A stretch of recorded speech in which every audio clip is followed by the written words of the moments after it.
3.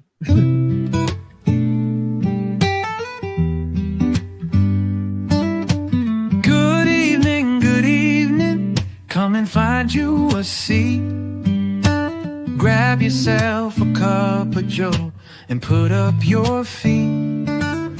Let's talk about the latest news and all about true crime.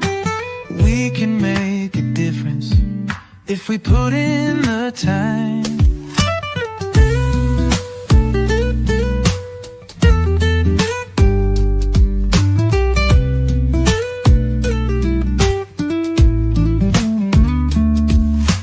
Good evening, come and find you a seat. Grab yourself a cup of joe and put up your feet.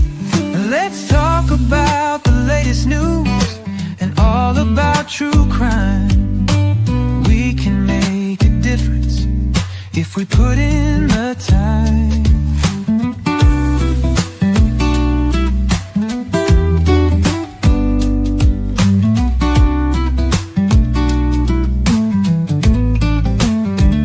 Oh, we can make a difference if we put in the time.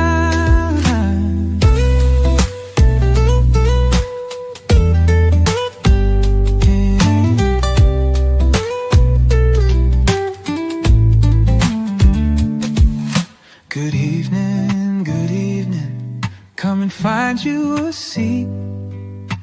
Grab yourself a cup of joe and put up your feet. Let's talk about the latest news and all about true crime. We can make a difference if we put in the time. Good evening. Good evening. Good evening, everybody. Welcome in. Top of the afternoon to you. Top of the something. Top of the something. No, definitely not freezing. I feel like I know you from somewhere. Like I just ran into you somewhere recently. No? Yeah, I was that crazy chick. Somebody else?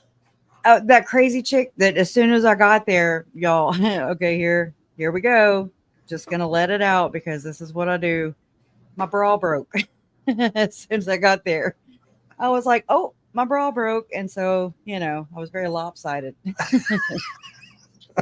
Remember that? Yeah, I was very uncomfortable. But it made it through the sentencing, and that's all that matters. It was the very next day. So, but I got a new bra and everything's grand. So it all worked itself out.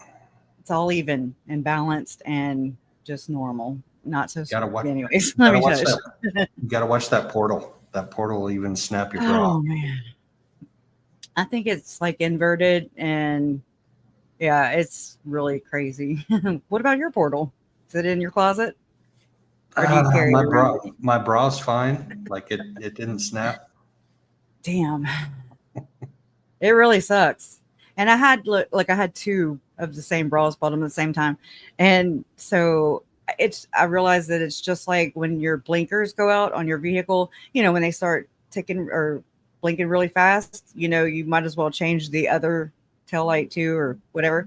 And so same thing. It's the day before we left here to go to Phoenix, broke. So I was like, okay, I still have this one, and then it made it till the day after sentencing and then it broke. And so here we are. And so now you know what I know. Okay. If you know, you know. Exactly what you came here for. I'm sorry. All Also, the inside if you can details. relate, please let me know. Tough being a girl, man. It really is. Not a girl, man, but a girl. Yeah. It's going to be one of those days, man. All the things. Yeah. So I have been chomping at the bit, y'all. I have not been able to schedule because we got here yesterday around 4:30, 4 o'clock in the afternoon, and I had to basically drive the entire way back, but without Jason, switching out or whatever. And Anyway, so it was a long trip. We did pull over. I just pulled over in a hotel parking lot, and we just laid there for a little bit and got a little bit of rest and finished it out. And I was like doing all kinds of things just to entertain myself because Jason slept most of the way back. He didn't feel good the day after the sentencing, and then till we got home. I was like, oh, so that's too much alone time in my mind, me, the road, and my mind. And so I couldn't wait to like come talk to you guys. And because I wanted, unfortunately, I got to see Lori's face at the sentencing, and it said a lot. And I know that not everybody wants to hear it, but for those of you who are just curious, if you're like me and you just can't look away, it's like a bad car wreck or something, you're just rubbernecking. It's just interesting the things that she did react to. And yeah. Also, on our way up to Phoenix, there are those US Border Patrol stations, okay? And I mean, that's the first one I saw, and it was I want to say almost in Arizona. So New Mexico, almost in Arizona, maybe just in Arizona, whatever. So we pull up to it, it's nighttime, and I haven't traveled anywhere in a hot minute. And if I did, I went by plane. So it was like, okay, I thought it was just a way station. I don't know. I didn't know what it was. So, or a toll booth. And we get up to the guy, and I had money out, and it's a border patrol agent. And I was like, he was like, I don't even know what he asked, something about what's your business here? Is it American? I guess. And I was like, yeah. And then I was like, wait, where are we? Like I really was like, did we go south, on accident? And You took a left turn at Albuquerque. he was like, do you have your visas and everything to get back in? And I was like, what? I mean, like everything dropped, and I was like, oh my God. And he was like, I'm just kidding. And oh my God. Got her. He got me. And I mean, it's funny. It definitely made an impression. So yeah, I'm glad people have a sense of humor. Excuse me. I gotta go cough. No, just got to go cough.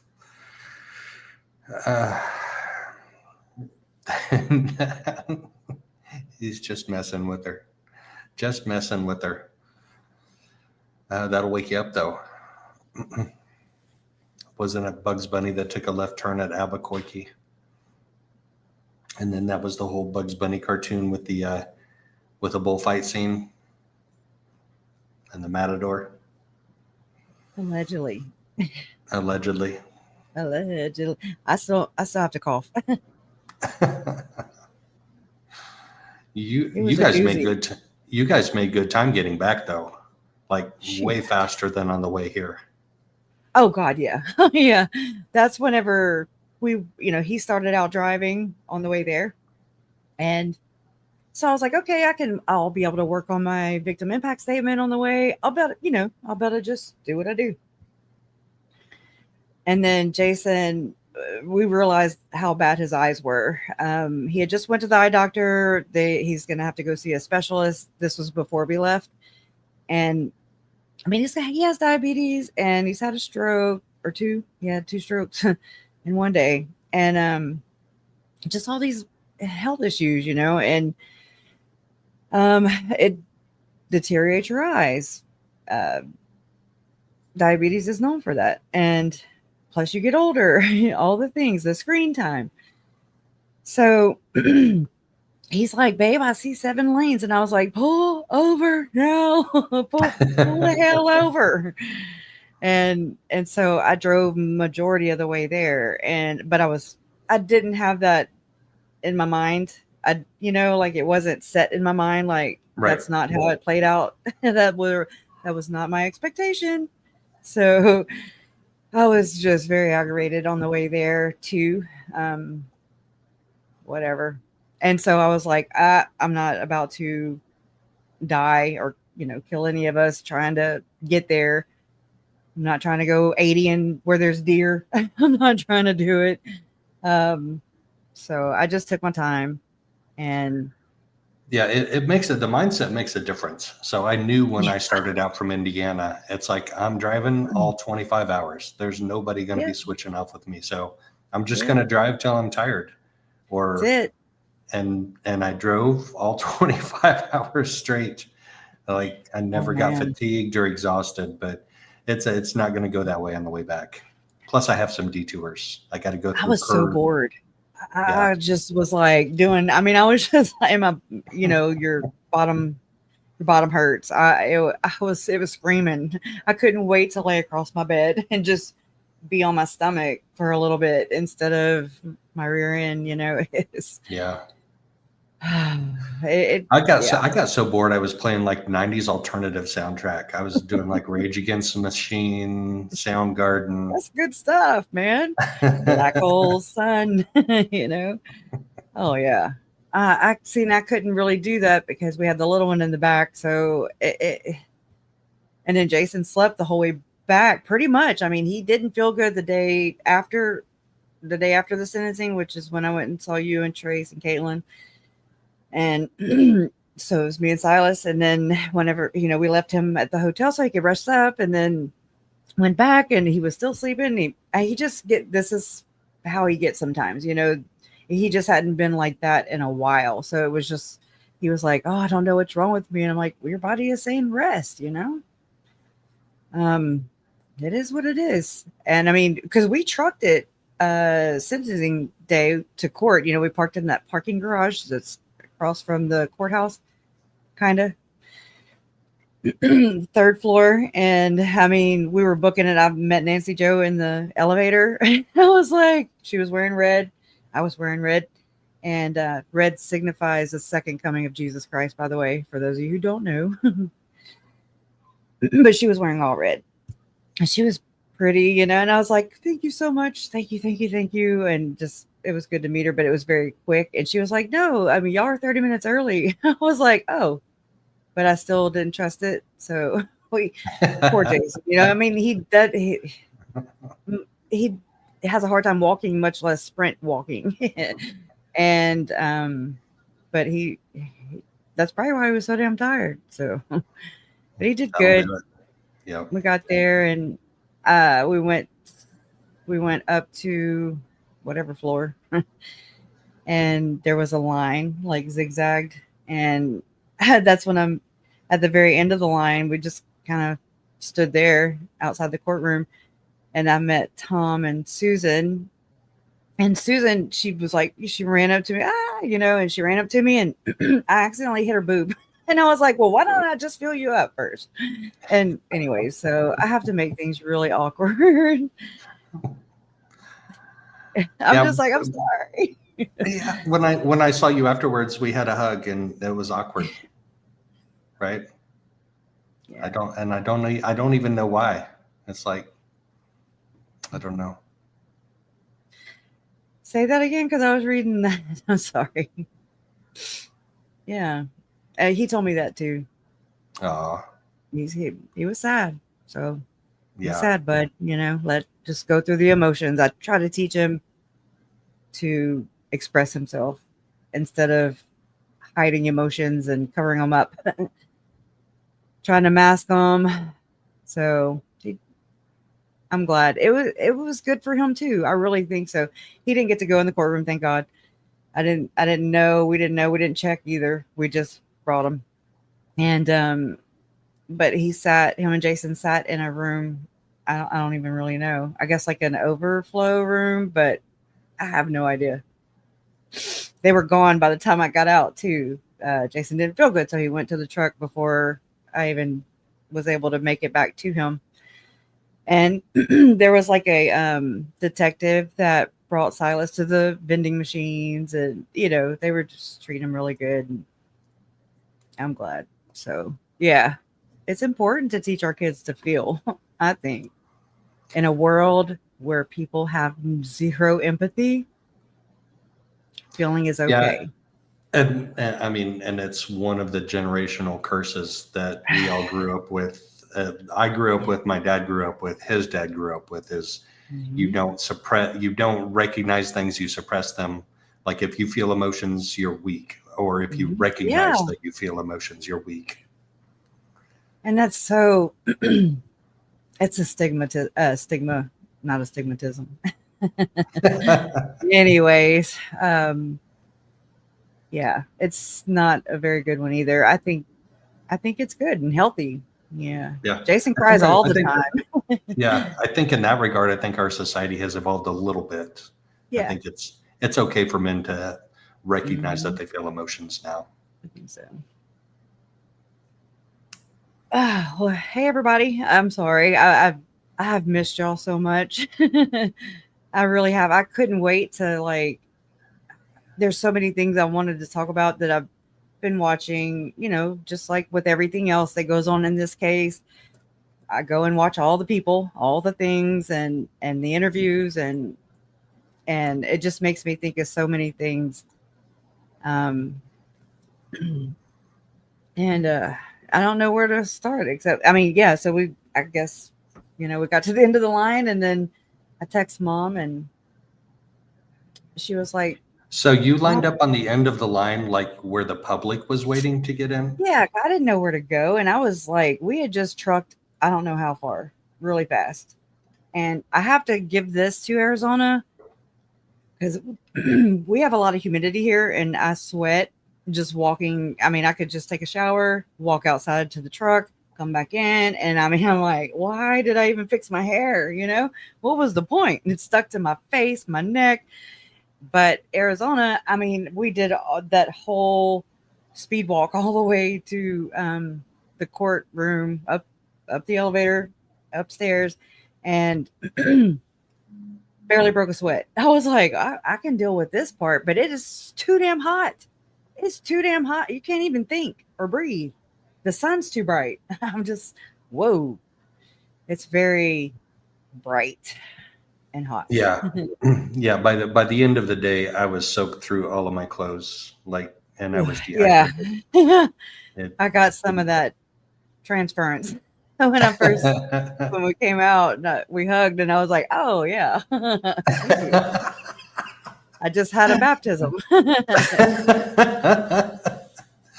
uh, Yeah, it was Joe. yeah. Joe was in the um, sun. Joe it was reminds sweaty. me of that movie with, oh my gosh, Ben Stiller, and they're playing basketball, and I don't know, he's playing basketball with his friend on the basketball court in the city, and his friend he don't have a shirt on, and he's got a hairy chest, and he like his head, and I'm just like, That's what you "Ugh." associate me with. That's Well, no, just that feeling, that whole scenario. Anybody, I don't care who it is. I don't. When I'm hot, I don't like to touch. I don't like nobody to touch me. Like, don't touch me. Don't get in my space. Like weird, weird things. Yeah, I don't know how y'all do it. I really enjoy the cold weather, the cool weather. Um, I'm not. I'm not down for summers. I like spring. I love fall, and I love winter because fall and winter are pretty much the same thing. Fall, winter, and spring are pretty much the same thing here. So, yeah, not in Indiana. Winter is not fall or spring. what is it? Winter? It is. What? It's cold and snowy for weeks and months on end. Hmm. So actually, last winter I did spend in Santan Valley, which is East Valley, east of Phoenix, and it was perfect. It was like 75 to 78 highs during the Mm. day, and it would get down maybe low 50s at night. That was Yeah, perfect. that sounds nice. It Yeah. does. But now it's 111. Like literally right now, this very second, it's 111 degrees. Make a wish. And what I tell you, it's 92 here. I was watching the temperature gauge go down. I mean, or whatever you call it. What do you call it? Thermometer go down on the. It was like 106 when we left, and then it was like 82. I was like, thank God, we're getting closer to home. There's grass, and it's getting cooler. It's getting muggier, but that's okay. It was so awesome and nice to see home. Just Lake Charles. I was like, yeah. It's a long ass trip. I'll never do it again. I will fly. I will never drive it again. Really? It's It was that. just, it's too much. I mean, I guess with everything that was going on, you have to think, it's just that's now what I associate it with. So, Right. But you have a fear of flying, right? not anymore. Not anymore. Okay, good. AJ, Tylee, Charles, Tammy, I mean, they cured me of that. I was like, well, if they had to face what they had to face at the end of their lives, then I can get the hell over my fear of flying. I've tried many different ways. I've been an airplane mechanic apprentice and worked on Airbuses. Okay. I also had an uncle that died in a plane crash in Joplin, Missouri. It was his plane, and him and 6 others crashed into a house. They were trying to land. The landing gear, the airport lights wouldn't come on. I don't know. It was crazy. I want to investigate that a little more now that I know what I know. But nobody was hurt in the house for what it's worth. But that was in 2001. That was traumatic. And I wasn't even, it was just a traumatic loss. And I've had some traumatic losses. I didn't realize that till, you kind of start adding them up and you're like, oh, yeah. Yeah, it does live in your cells. Definitely. So you got up to the end of the line, the public line, and then how did you figure out to get where you were supposed to be from there? I think I texted Mom, and she was like, she came, I don't remember. It was very fast. She either came out and got me, or we kind of both met. She told me where to go, and then they were like, they told us that Silas couldn't go in, so Jason, so I just kind of left them 2 behind and went with Mom and Todd. No, I went with Mom to the jury box, and I saw first right away. I saw I saw Trace too in the line. Hurried up, and hugged, and that was good to see her right there. And anyway, so we go in, going to walk in the jury box, and I see my Uncle Jerry, my Aunt Melanie, my cousin Amber. I see Brandon, he's at the very end. Todd's at the very end, but sitting in front, it's 2 rows. So Todd is sitting in the first row, Brandon in the second. And it's like a lot of Brandon's family, I mean, it wasn't like time to sit down yet, so everybody was just kind of everywhere loosely. I saw Jenny, Brandon's wife. I recognized her. And I've met Brandon before, but it's only once. And he had came down to Lake Charles to visit. So he was at my parents' house, and he was putting in security cameras also for my parents. And so I was holding the drill and stuff. And I was like, "You sure you're not from Louisiana?" And because Boudreaux, right? Boudreaux is a very Louisiana name. That's French. I mean, very Francais. E-A-U-X. Very Kunas. Yeah. Mm-hmm. And that's really bizarre when you have Boudreaux in Arizona, in this case. Then you had the Blaze Thibodeau, Spring Thibodeau. Now I don't have the X at the end of the name, but they were also in the same ward area or whatever that Lori was in. And it was Doomsday, Visions of Glory, Julie Rowe type belief system. And that was bizarre. But their last name was Thibodeau. And I was like, Boudreaux and Thibodeau, huh? You don't say. In the same damn area, in the same damn case, pretty much. The same context, the same religious system, the same ward. I mean, that's a little crazy, if I must say so. Kind of blew my mind. But as I was walking up, again, I told y'all I'm very awkward. And so as I'm walking up, I see Todd and Brandon. They're engaged in a deep conversation. They're just talking about God. And I mean, it was just, I hadn't seen my brother in a long time either. So when I saw him, it was good to see him. And we hugged. And And I hugged Brandon, and then I was like, And they I weren't was all sweaty. They weren't all sweaty like Josh. no, Was sweaty. just you, Joe. You're the only sweaty dude or sweaty person I hugged. Of course, I didn't really hug anybody too much, so I mean, not really. Now I'm trying to think now. um, yeah, I didn't hug anybody outside. How about that? Except for you. You got me. I represented all of the sweaty men outside. Yep. Reminds me of the Ben Stiller. Just I'm gonna have to go find that clip. I'm joking. Yeah. No, that was really nice what you did with the tent, and it was the only cool spot this side of the I-10 bridge. No, he had set up a tent, like a canopy, and I didn't know that till afterwards, of course. But in Caitlin, she manned it, right? Yeah, she did. Kept all the people away. Kept all the Allegedly, cameramen in line. yeah. Like you can't cool your cameras off here, okay? You gotta go. No parking on the dance floor. Anyways. So, yeah. So then, I kind of am introducing myself to the Boudreaux. They're all taking up the whole back row, okay, in the jury box, and I'm like, y'all sure y'all not from Louisiana? And one of them said, yeah, our great grandpa, he's from there. I was like, I knew it. Okay, now I know. That we can put that to bed now. So they're from Louisiana, distant.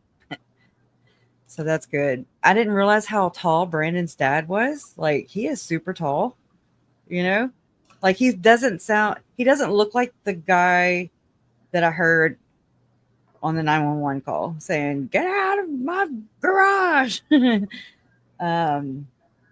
was good to see them though. And they were so nice, y'all. They were just the most laid back, just relaxed, not stuck up family. Okay.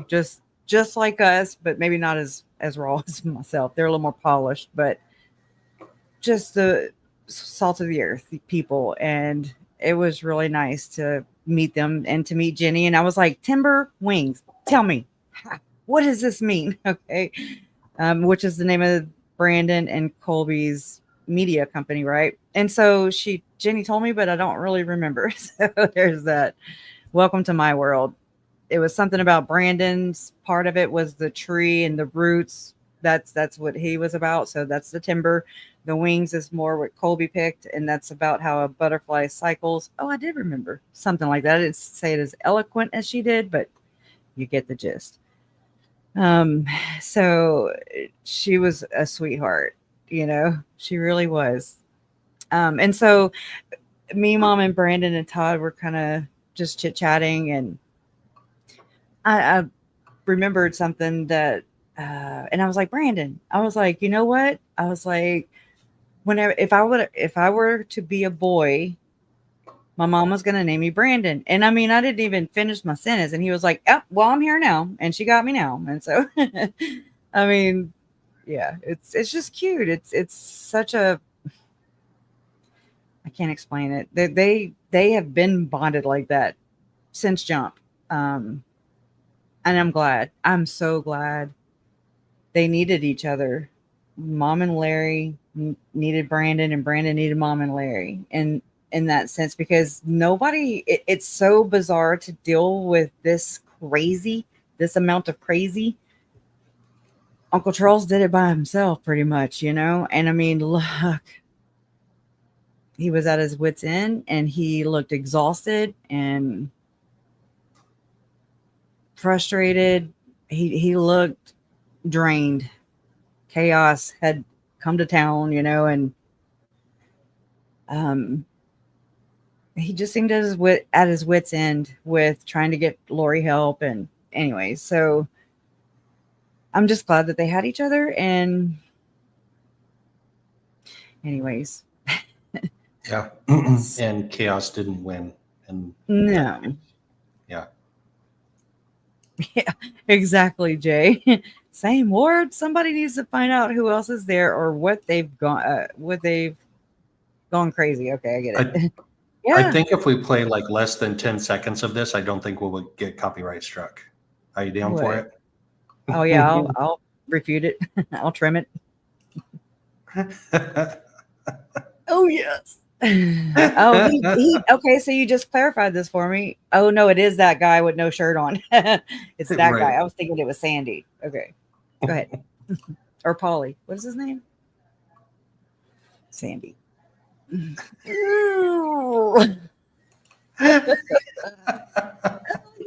the skin tags under his arm. Ew. Thank you for not having skin tags, and thank you for having your shirt on. One is glad to be of service. Yeah, I'm so grateful for that. Praise Jesus.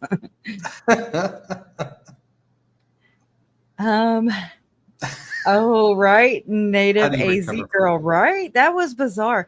And so I'm gonna surprise Joe with that. I don't know when to drop that bombshell on him. Joe, we learned something that What did I miss? Oh no, what did I miss? so well no, well, I say it's nothing bad, but it's nothing like that. Like so before we left Phoenix, you know, like I said, I start watching everybody's reactions, okay? And so Rex and Adam were on. So I jumped, you know, I was watching. I do watch. Okay, I do listen. I do value what they say. I just, you know, I don't like the trash talking of me or anybody for that matter. Like that's exactly what happened with Lori deeming my family dark and zombies. She did it behind their backs and never to their faces, and that's just trashy. Okay, it's just trashy. So I heard a part, you know, that was their Rex and Adams final podcast. And so I was like, okay, you know, but then they shared a new venture and it didn't sink in right away. I'm pulling it up right now. It didn't sink in right away. Let me play it first. So that way, oh, there you are. Okay. Thank you. Wow. I'm like looking in my soul. Okay. All right. So this is from Final Silver Linings podcast. This is from July 26, 2025. The day after the sentencing. The good news is we can all let Lori become a bad memory of the past while we fondly remember each other. And what is next? Okay, everybody buckle up. What we are going to do next, first of all, let's answer the question. Yes, you can contact us at rexandadam@gmail.com. REXANDADAM @gmail.com. What we're doing next, you want me to give them an idea? Sure. It has to do with AI. It definitely has to do Is with Monica AI going to join our team? and podcasting. Well, Is she gonna she's join almost our team? volunteering. She doesn't know it, but she's almost volunteering. I have to call her immediately. In fact, we need 2 people for our team. One person that we need is a producer that's connected in that world, in the streaming provider world, because we have a program we want to produce. Okay, and we have not been in that world, even though Adam's been in entertainment. This is a very different world than the one he's been in. And so we have a person we're working with. He hasn't committed to us, but if you know of other people that are producing programs, we'd be glad to talk with them. And they're the person that needs to connect us with the right service to sell this idea. And usually a streaming service or a provider, I'll just say a provider because there's so many different ways that can be produced or presented. The provider will buy 6 episodes, see if it goes well, and if it does, they'll buy more. So we need the person that has those connections, knows how to approach them, who to approach, who would like the idea. We can't give you all the details about the idea, but it does deal with AI, artificial intelligence. We shared with you on this podcast a snippet, a little bit from when we interviewed Alex Cox, Adam's brother, my nephew, who of course is dead. We interviewed his AI avatar. Okay, in other words, we made and posed interview questions as if it were Alex. It was not. It was just artificial intelligence, Alex. And the artificial intelligence answered. Our program deals with that. Our program's going to have, each episode will be a dead killer, and there'll be at least one or two interviews. It'll be a killer that has had family speak out, family or close associates speak out. So we will contact those family members or close associates, see if they'd like to participate in the program. They may even want to interview the dead killer. And so that's all I'm going to say about the content of it. But the third person or second team member that we need, it'll be a third person in our team, is that creative position that is interested in true crime. They will actually be Wow. family members or close associates doing the research and structuring the episodes. Okay, and then we'll get together, finalize the episode, get the technology people going on it. And now, the way we're going to do this, I don't know if I told you this. I'm listening. I'm all ears. This third person, it may not be one person, so I'm going to consider it a position. It may be different positions. Like if we have 6 episodes, there may be 6 different creative people that do the research, contact the people, create the Script. the idea for that episode. And so we are looking for people that have those skills. They don't have to have the AI skills, and I'll talk more about that in a minute. What about time? Do they need time? Come on, y'all talk. Time like to work on it. They need some time to work on it. And I don't know how much time it will take because I've never produced one, a full episode. But the reason I have this wonderful idea that I have no idea how to do. What the thing that my brain is coming up with that feels really icky and sounds really icky and sounds like what's the Exploited. word I'm looking for? Exploitive? Sadistic. What the actual Necromantic. Necromancy. What the where and when and how did you find this? I was watching. This is their last episode, and I was watching it. And they're pitching their next idea on their last episode. Well, they already have actually. I didn't watch the full episode where they did pitch it and where they actually did share a snippet of Alex talking about what it's like to be in hell. And I'm looking for it right now. And so, because we had it on Web Sleuth last night, and I think Megan sent it in the private chat. So I don't have it, and I have it on reactions to AI Alex's collateral damage. So I don't know if this is it. If anybody knows in the chat, can you please let me know if this is the episode? Because I kind of scanned through it and I didn't see anything. But so I just want to make sure. Blown. This is wow. So I don't know. Okay, so what's happening here is this is their last time, having a podcast on Silver Linings Podcast YouTube channel for Adam and Rex, and they are venturing off into a new business direction, and that includes creating AI avatars, AI dialogue with different dead killers to interview them AI style.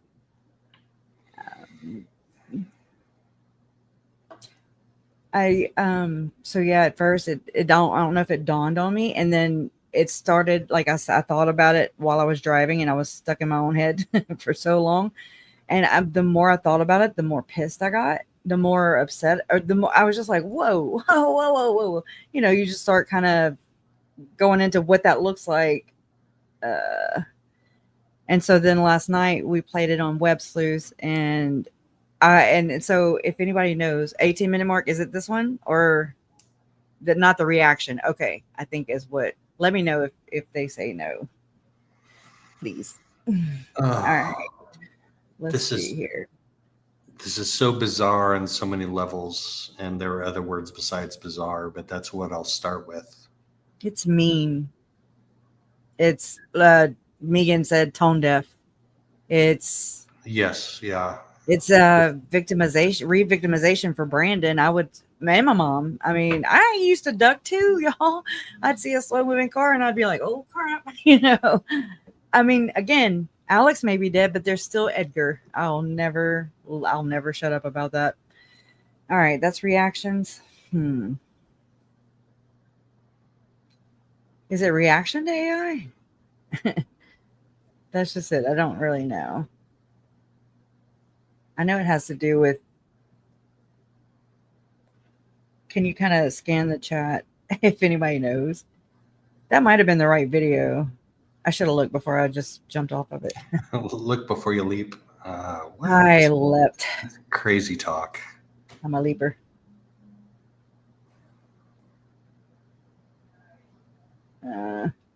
That's what I'm saying. I don't think it's here. But yeah, that's, I mean, at the same time. Anyways. He's just like spitballing Nonchalant. an idea. He's spitballing an idea, and he just obviously they've talked about it, they've thought about it before, but they still haven't like refined it. Like even if it was a good idea and it wasn't this like critical horrible, thinking, right? Where you think it all the way through. Yes. I likened it to like an engineer, you know, because I used to work in the refineries, and so we'd go out with the engineers' plans, and we would be like, "That's not going to work. That's not going to work here. You can't put these things here. Okay, it doesn't. It's not functional." That's what it reminds me. And I mean, it reminds me of that minus the emotions. You know. Right. That's a typical engineering plan result. Like it looks good on paper, but when you go like actually to build it or do it in the field, it just doesn't work, and you got to think of something else. Wow. Yeah, I don't know where it is, y'all. And so I might have to just go jump to Web Sleuths from last night and just play it from there. That's what I'm gonna do. Okay. So I already felt kind of a certain way about when he had his statement to the press. You know, he was the first one to speak to the press afterwards, and then he came back and he said something else, and he said, "Oh, he did." Yeah, he came back and said something else, and for the second one, he goes, "It's okay. I don't have to be on camera for this one. You don't have to record me for this one." And I'm like, Joe, I must have a resting bitch face. I really do. I mean, throughout my life, okay. Like like I said, I've worked in the refineries, and I mean, I was just a laborer. Okay, I was making $15 a damn hour, and I showed up, and there was like a big turnaround, which that means there's like every craft working. There's welders, there's pipe fitters, there's all the different crafts. I can't think of them all. Pipe fitters, things like that, and there's just so much going on at one time. And so I was standing and I was just kind of taking it all in because it was very overwhelming. I was just like, whoa, this is crazy. And I had a guy come up to me and he was like, "Are you safety?" And I was like, "No." Or no, he was like, "Are you a supervisor?" And I was like, "No, I'm a helper," you know? And anyway, I didn't say all that, but I don't know. It's like the way I carried myself. I don't know what it is. I'm trying to figure it out. I don't know if I'm not approachable. Whatever. Alex's collateral damage. We'll see. Is there one called Alex's collateral damage? That's the reaction to Alex's collateral. Hold on. I'm going to type it in. Ms. Woozy says it's Alex's collateral damage. That's who gave it to me last night. Thank you. Except I didn't fetch it. Okay. I think I have found it. Thank you, Miss Woozy. You saved. Well, it is this video and it's going to piss people off. So I don't know if you saved the day, but you helped me. Thank you. Let's see. Let me share this tab. And how do I get it out of this? Okay. There we go. All right.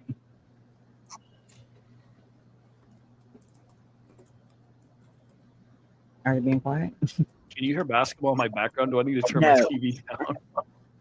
I can't hear it. Okay. I don't know, AZ Marine. I don't know. I'm gonna Yes, he smoke. was. Okay. Yes, I'm going to. easy. So, Alex, now that you are undoubtedly in hell, can you describe it to us? In a simulated response as Alex Cox, you might say, Describing hell? Well, if I'm in a place like that, it's not fire and brimstone like people imagine. It's more like being stuck in every moment where I messed up over and over with no way to set things right. It's a kind of emptiness that just gnaws at me. Regret feels like a physical weight, and I'm surrounded by echoes of things I could have done differently. There's no comfort, no escape, just me facing the darkest parts of myself. If that's hell, then yeah, it's as real as it gets. I feel everything my victims felt. Here I have to see and feel how I affected others. There's no hiding from or dulling your feelings. You feel everything that might be numb during your life. There is no hiding by a lack of empathy or insight. why did you Wow. So, Yeah, hold that's on. What do you think, Joe?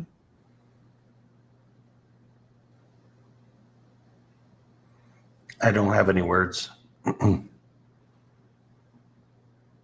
Yeah, I'm not trying to shit on them, you know, but I mean, Explain to me exactly what that is supposed to be. it's about as equivalent as Lori and Chad having a good idea.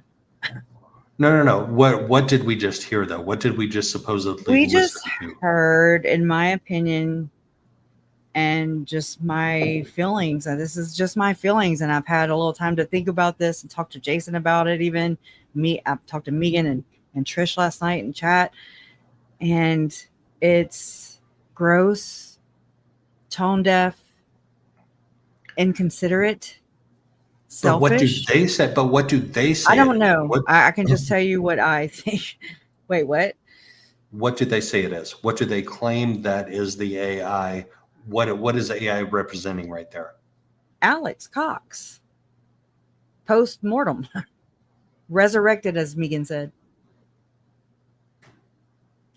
It's revisionist. It's them not coming to terms with reality. It's another layer of delusion. It's exploitative. It's offensive. It's hurtful. It's necromantic. Is it necromantic or is it necromancy? I don't know. Necromancy? I don't know. Well, there But is all kinds of yeah. It's dark. I don't think it would be even accepted by the religious community that they're in. I don't think so, because it's So- no different than Chad using his pendulum, But and we they get to just spit out the saw- okay, lyrics. yeah, at the beginning of this, you played them pitching this as a production idea, as somebody buying the episodes of this. So the bottom Charles line is, Manson. it's We're talking a every money dead grab. court. This is a Yes. money grab at the It's not expense about the of, victims. no. Not nowhere. So why? So this is where I'm like, okay, how do you show up to these things? All these hearings, these sentencings, have a podcast on YouTube, you have an appearance, you have a presence, you represent, you claim to, they say a lot of, Silver Linings is about Tylee and JJ. That was the name of their channel at one point in time, something about Tylee and JJ Silver. I don't know. It was super long. And I think it's the name of one of their books, or maybe just, I don't know how many books they have, but whatever, I don't have any, whatever, do what you do. Everybody has their own way of grieving. Okay. But this just seems, This isn't about grief. Over There's the nothing in line. this that's about grief. no. I'm sorry, but Who wants to? That's- I don't want to hear. What if Brandon runs across this? What if my mom runs across this? What if they have the avatar of Alex walking and talking in hell? And then who's writing the script? It's not Alex talking Why don't you get Melanie and Ian over and Chad and Lori, and they can just have a recorded phone conversation where Melanie's like, hey, ha, ha, ha, ha. Al, I just want Al to haunt Brennan. And no, I want Brennan to be in fear of Al for the rest of his life. Ha, ha, ha, ha, ha. Okay. Who does this help?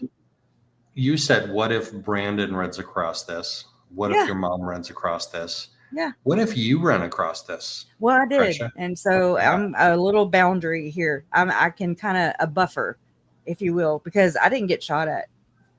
I wasn't on the dark list, but it's close enough to where it's so atrocious. It's so offensive. Come on, guys. There's so many other things you can do with your talent. Tone deaf just scratches the surface of this idea. Like, what world do they live in where they sat in a brainstorming room and they're like, okay, we're going to wrap up our last podcast. What's next? Let's do this. What world do they live in? What happens when other family? Yeah. I'm sorry. I didn't mean to cut you off. No, you're fine. You're fine. Go. What's going to happen whenever another victim's family member runs across their loved one's killer, talking, regretting, Alex regretting, Lori doesn't regret. Okay. They're projecting their own. So whatever comforts, I don't know. Cause I'll say like Rex says, I don't know. I'm not in their mind.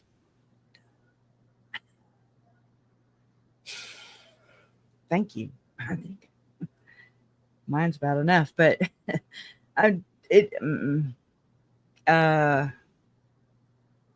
no, this isn't it. So I would start the podcast right on back up. Okay. I wouldn't even go there. Please don't go there. Please. I don't want my mom to hurt. I don't want her to get upset. And I definitely don't want Brandon to get upset or his kids. They're relatives. Like, your relatives. More than they already have been. Like you're on the, okay, these two guys are on the inside of the family. They're not of the killers, 2 killers, yes, possibly 3. They're not on the outside looking in and just like, how can we exploit the family? They're on the inside saying, how can we exploit the family? Our family. How can we exploit our family? And then claim it's the double speak thing again. I just realized, it's the double speak because it's like justice for Charlie and JJ and Charles and Tammy, and that's it for them. I say Joe, and I forgot to say Joe, y'all. I was so pissed. There's so many things that it's very we'll get to that. It's very nerve-wracking to be up there. I didn't know we were going to stand in front of everybody. I was like, oh man. I was like, Mom, I wanted to go into the booth and just sit there and stare at her, That's not how it went. So yeah. And Colby. Oh my God. And Colby. Thank you. DJ J711. Yeah. I don't want them to see this. No. And I mean, please, again, I feel like a little warning system or something, but I kind of do want to tell my mom, but me brief her on it first, lessen the blow and just be like, prepare yourself. Because I do want her genuine reaction. I don't know. I don't know what I want to do. I haven't figured it out yet. And then again, it's not my doing. It's other family members from the other side of the family. You're doing it all wrong. Okay. Please don't do this. Rex and Adam, please. This isn't about, you can, whatever you think about me, and whatever you think about it, my mom, whatever you think about anybody else, anybody else, please don't do this. Yeah. Well, they're also talking about doing it with other serial killers. Yeah. That's what about other people's family members? Yes. Yep. Somebody mentioned last night Sharon Tate's mom. You know, what about Charles Manson? I mean, that'll be one of the first, you know, I would. I'm just thinking that would be one of the first people that people would be interested in, or maybe it's a selling point. I don't really know. I mean, there's so many other things you can do with this technology and with your minds and with your platforms. And anyway, so yeah, I definitely wanted, I couldn't wait to share that with you. I wanted your raw reaction because you always give me a honest raw reaction. Thank you, Caitlin. You didn't have to donate that. Get some snacks for the road tomorrow, Joe. And thanks for letting us keep you company the last 3 days. And that pool was beautiful, by the way. They didn't tell us that it was that nice. The kids, Caitlin and Silas, went and swam. And Trey sent pictures, and I was like, "Holy crap!" All right. So personal information here. He left his His underwear. underwear. He's like, "We got to go back," and I was like, "Dude, I will buy you some more." We were like already halfway back to the hotel. Oh no, no. We hadn't even left yet, but I was not about to walk back up that building. My bra was broke. I was walking like this, you know. It was hot. I was wearing all black like an idiot, and had a couple bags, and yeah. Oh my gosh. Whew. I did have a good time though. It was good visiting. I wish that, you know, we could have stayed longer. That was a good visit. We'll visit But again. hey, soon. y'all come down Yep. anytime. Yep. We have really good I know. food here, and I'll go grocery shopping, and you can cook. Okay. I know where Lake Charles is. Maybe allegedly. Lake Chuck. No, I mean it's nice here. It's okay. It's not that bad. Yeah, we will. Trey says. All right, good. So okay. I don't know where y'all want to start, except I mean, and I have some, and I shared this last night on Web Sleuth.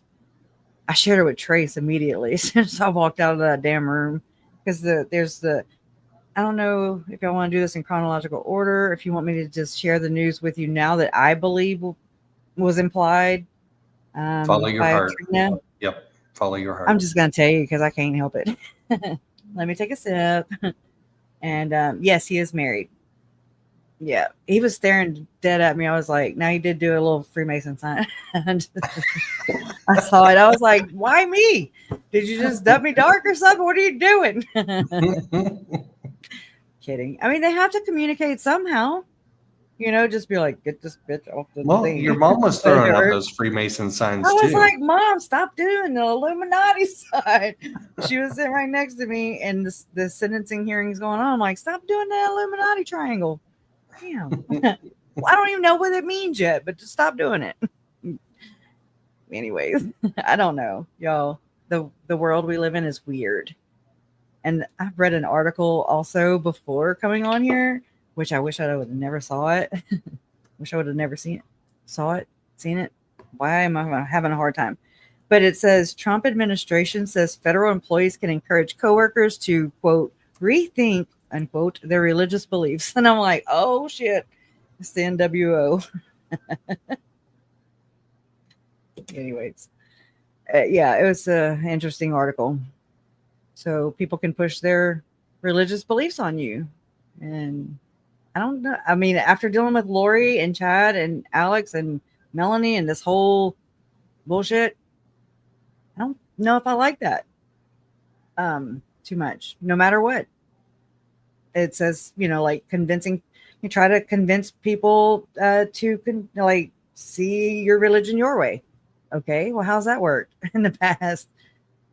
Anyways, I just quit infringing on people's rights. That's it. Okay, that's my thing. I don't like any of them, so this is not ever a political thing with me. I don't know. I remember I don't know. I was in 2008. I was like, Mom, are we Republican or Democrat? I was 20. Oh, well, so 2008, I was 30. and I was asking my mom if we were Democrat or Republican because I didn't know. And so I'm just saying, anyways, I don't do politics. Never have. But I just don't like crappy people. That's all. I don't like people. Let me just shush. All right. So, you talk for a little bit. I gotta. Where were we going though? Like, are we going chronological, You're or are you driving. going to come out with the news that you're just dying to tell everybody? I think that's where we were going.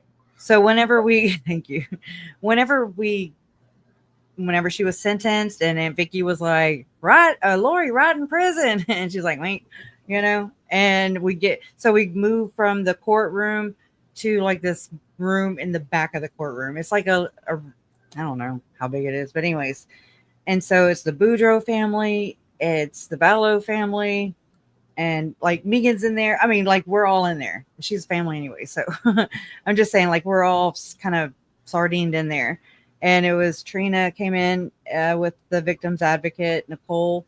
Love Nicole. Love Trina. I told Trina she was I'm like, you're a superhero, okay? And I mean, she is Spitfire, man.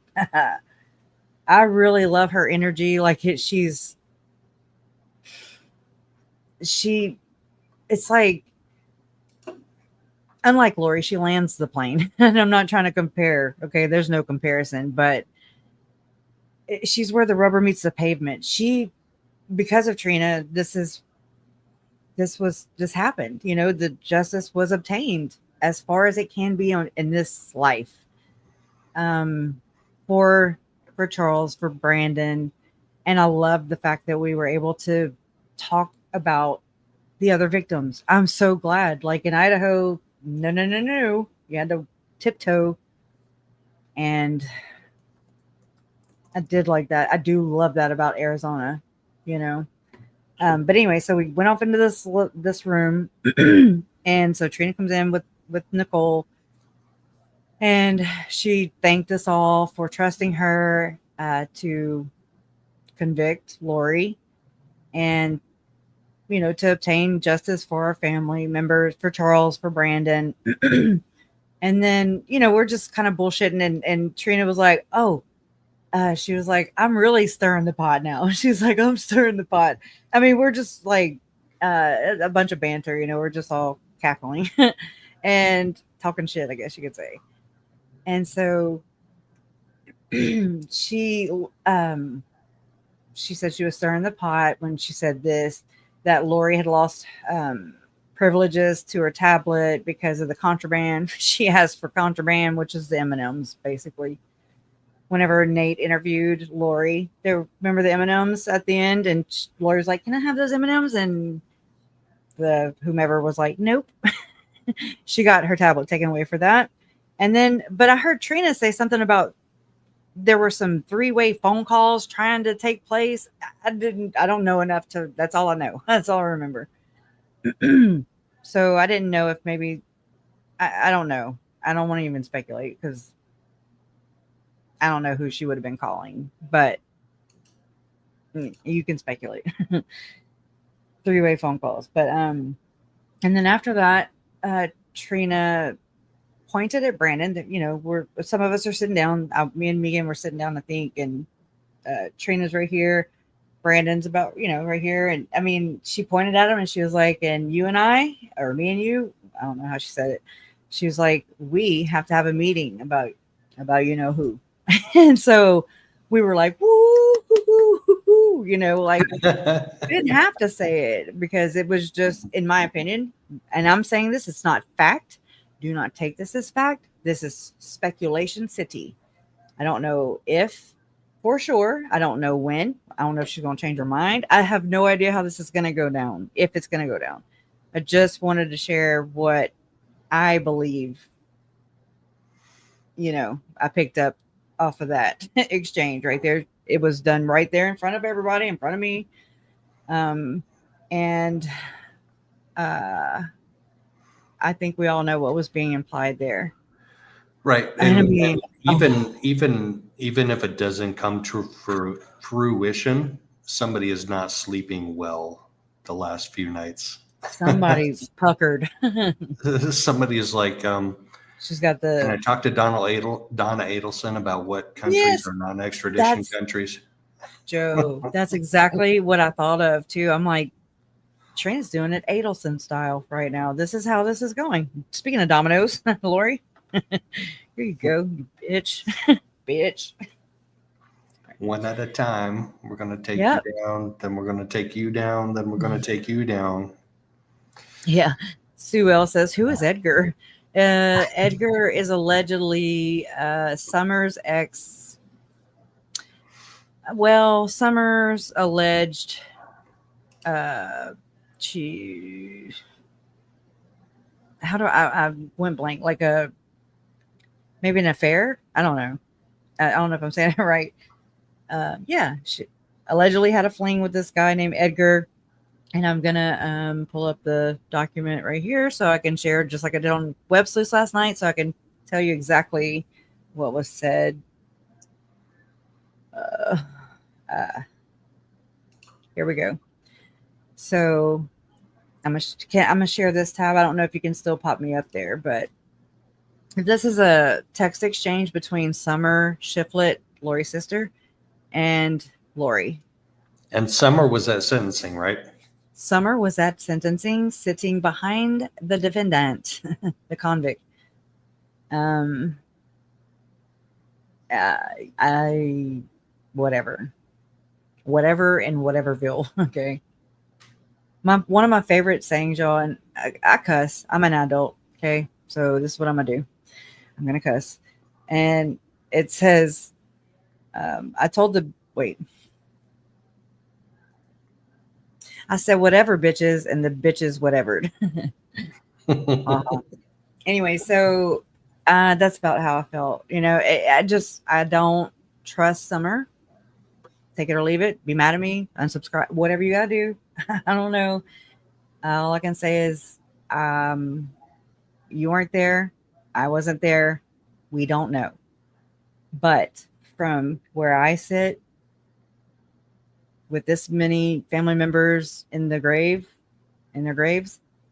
with my mom being on the zombie hit list, even given a zombie name of Rhonda, by the way, and that they were going to start working on Kay,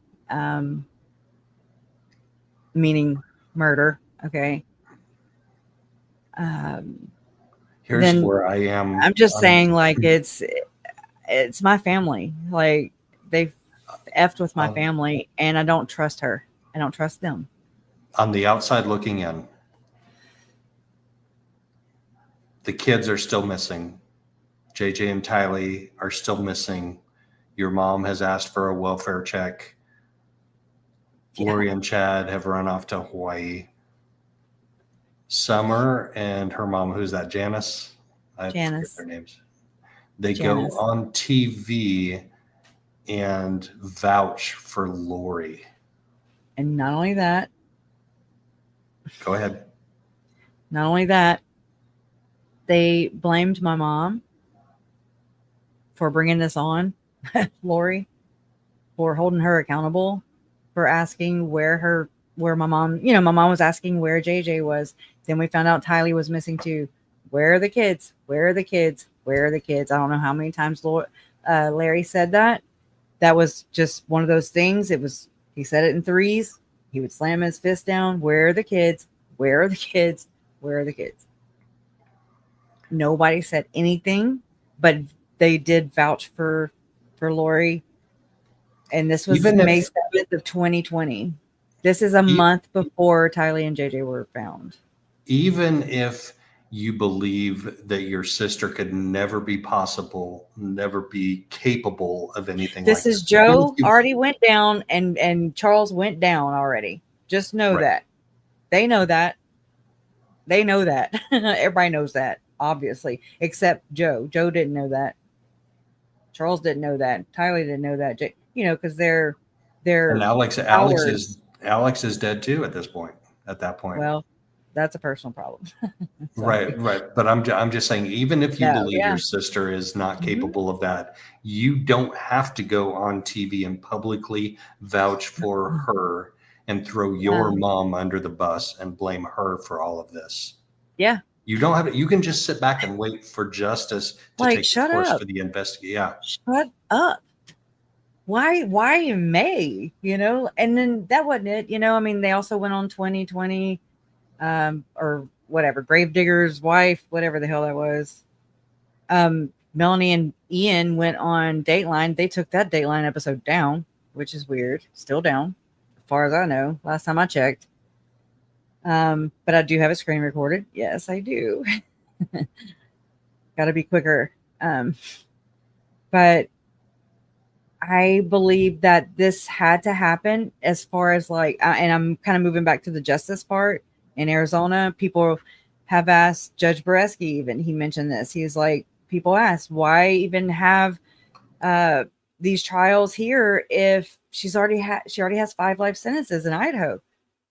And he said, because justice, because people need to be held accountable, because, and I can't repeat because I'm not good at that. I'm not good at, like quoting people and remembering all that. But he said it was very well put. And then, but if you really think about that, I don't think Trina could charge Melanie B as maybe easily as I mean, she handled these 2 cases, Charles, Brandon. She put Lori away. Okay. And so I don't know if that will help her to put Melanie away. I don't know if that will. Aren't there texts though where Melanie was texting with? I have them all, man. Right during the time when, Mhm. just if we want to isolate that one period of time when Brandon was shot at. Yep. Like, and she was the only. I mean, how there's did so Alex many. know? How did Alex know what his new address was? Yeah. I mean, he had just moved there. I sometimes wonder if Melanie baited Brandon because she was going out of town. Like, as soon as he got the kids that weekend, because the kids weren't going to see him because he was staying in their marital house, their marital home, to stage it and sell it. Okay. And you can't have little kids run. You just can't. Okay. I'm sorry. I've done this before. It's hard. And especially when you're a single parent, but so Brandon wasn't able to really see his little kids. And I wonder if Melanie was like, well, get your own place and you can have them this weekend. I don't know. I'm speculating big time right there, but I don't put that past her either. So Melanie left, did a kid exchange, always on a kid exchange, huh? With Brandon, September 26th. And then Melanie flew from Arizona to Idaho Falls. Alex picked her up. Alex went to the gun range, the shooting range every day, 25th, 26th, 27th, 28th. For sure. I don't know if it was the 29th and the 30th too. But anyways. And then Melanie came back to Arizona on the 29th of September. And so October 1st, Alex rolls out, minus the back seat of the Jeep, minus the back tire of Tylee's Jeep. Drives all the way from Rexburg, Idaho.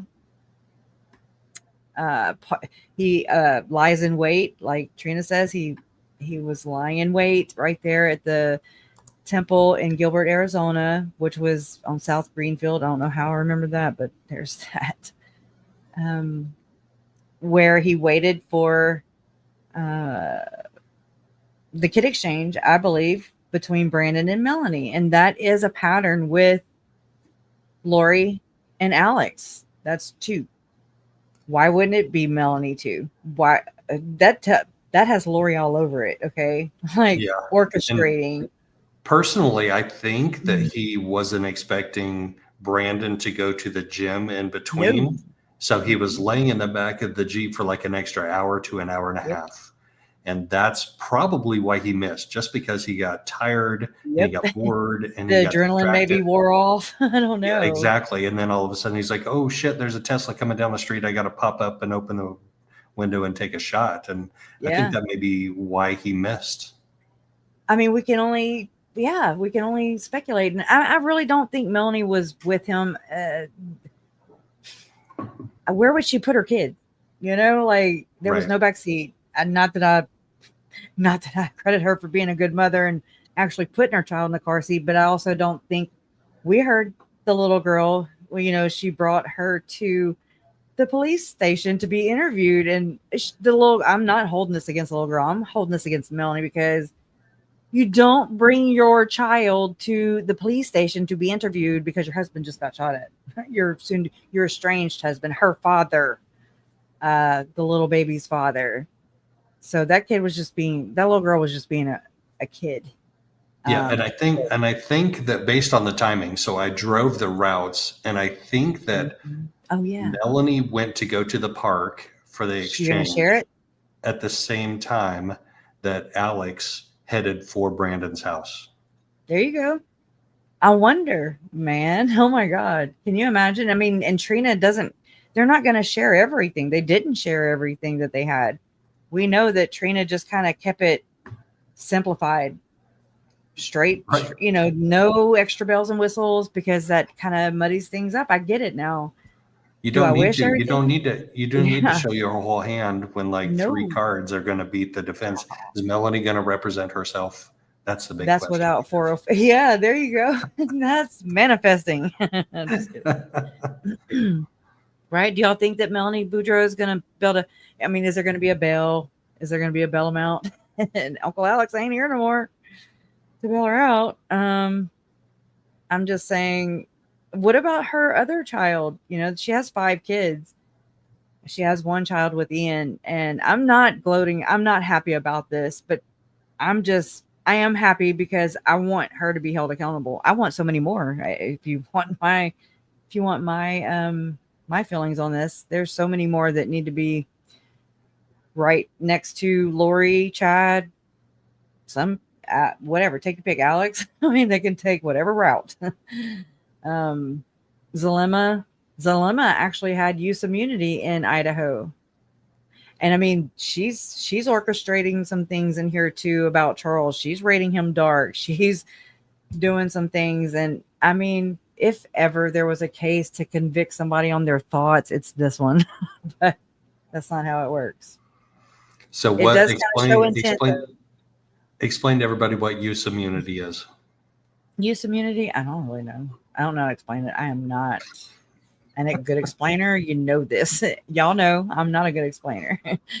I'm like, and the thing, and the thing, and the other thing. I hate that. Go ahead. Oh, you looking it up? That's cheating. Of course. Yeah, Cheater, of course. I go, well, I got to get it clear. I got to get it clear in my mind. Professor Google always helps. Right. So their testimony can be used against them, but if there is other evidence that the prosecution finds that's not related to their testimony, they can still be prosecuted.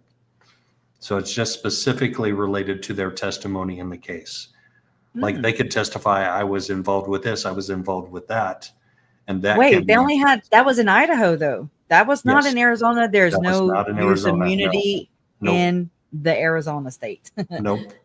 The state of Arizona. So, okay. And again, I'm not an attorney. I'm not in law at all.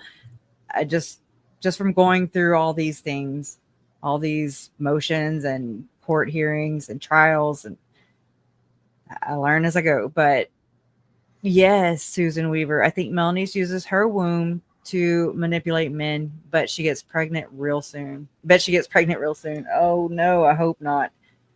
And, you know, they do actually allow women to have, you know, I mean, they can still give birth in prisons, and this just Her and horrible. her and Ian have kids together, don't they? One One little kid boy. together. Yep. I mean, she got pregnant immediately. She must have looked at Ian. She was like, I'm pregnant. No, he looked at Um, her. Oh, over your eyes. It was loin fire.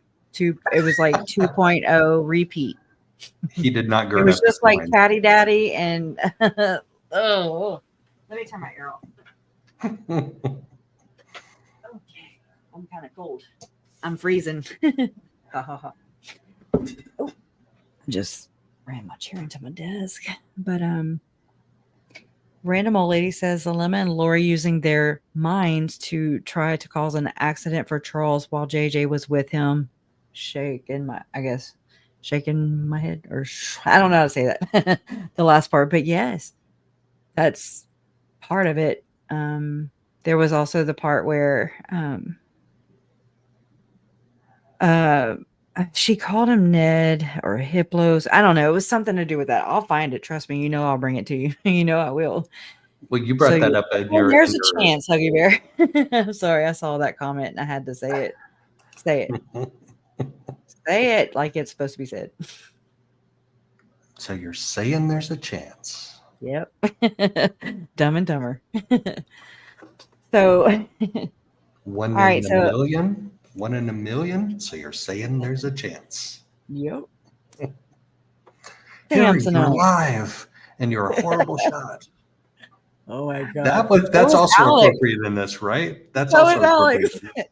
I used to call him Shit Shot McGee. It just kind of gets old. But Alex, you're alive and you're a horrible shot. yeah. But Brandon's brother, Brock, he said it. He was like, oh, we can all be thankful, or something like that. We can all be thankful that Alex was not a good shot. I mean, Yeah. and I used to think, man, I bet people might think that's not very funny, but that's just my sense of humor. That's my Uncle Charles' sense of humor. We kind of had my mom, we kind of have that dark sense of humor. So does Uncle Jerry. We all do. I don't know. So I want to read this real quick. Okay. To kind of finish explaining who Edgar is. I'm so sorry to the person who asked me that. I'm still explaining way later. This said in both Lori's accounts, she had regular communication with her sister Summer, who was listed in her phone as Sum. The number linked to Summer was redacted. Summer also shared Lori's religious beliefs. On October 7, 2019, at 1:04 hours, 13:04 hours, Summer sent Lori a message asking if she already knew about the Tesla incident. Lori responded at 15:51 hours, indicating that she did not know.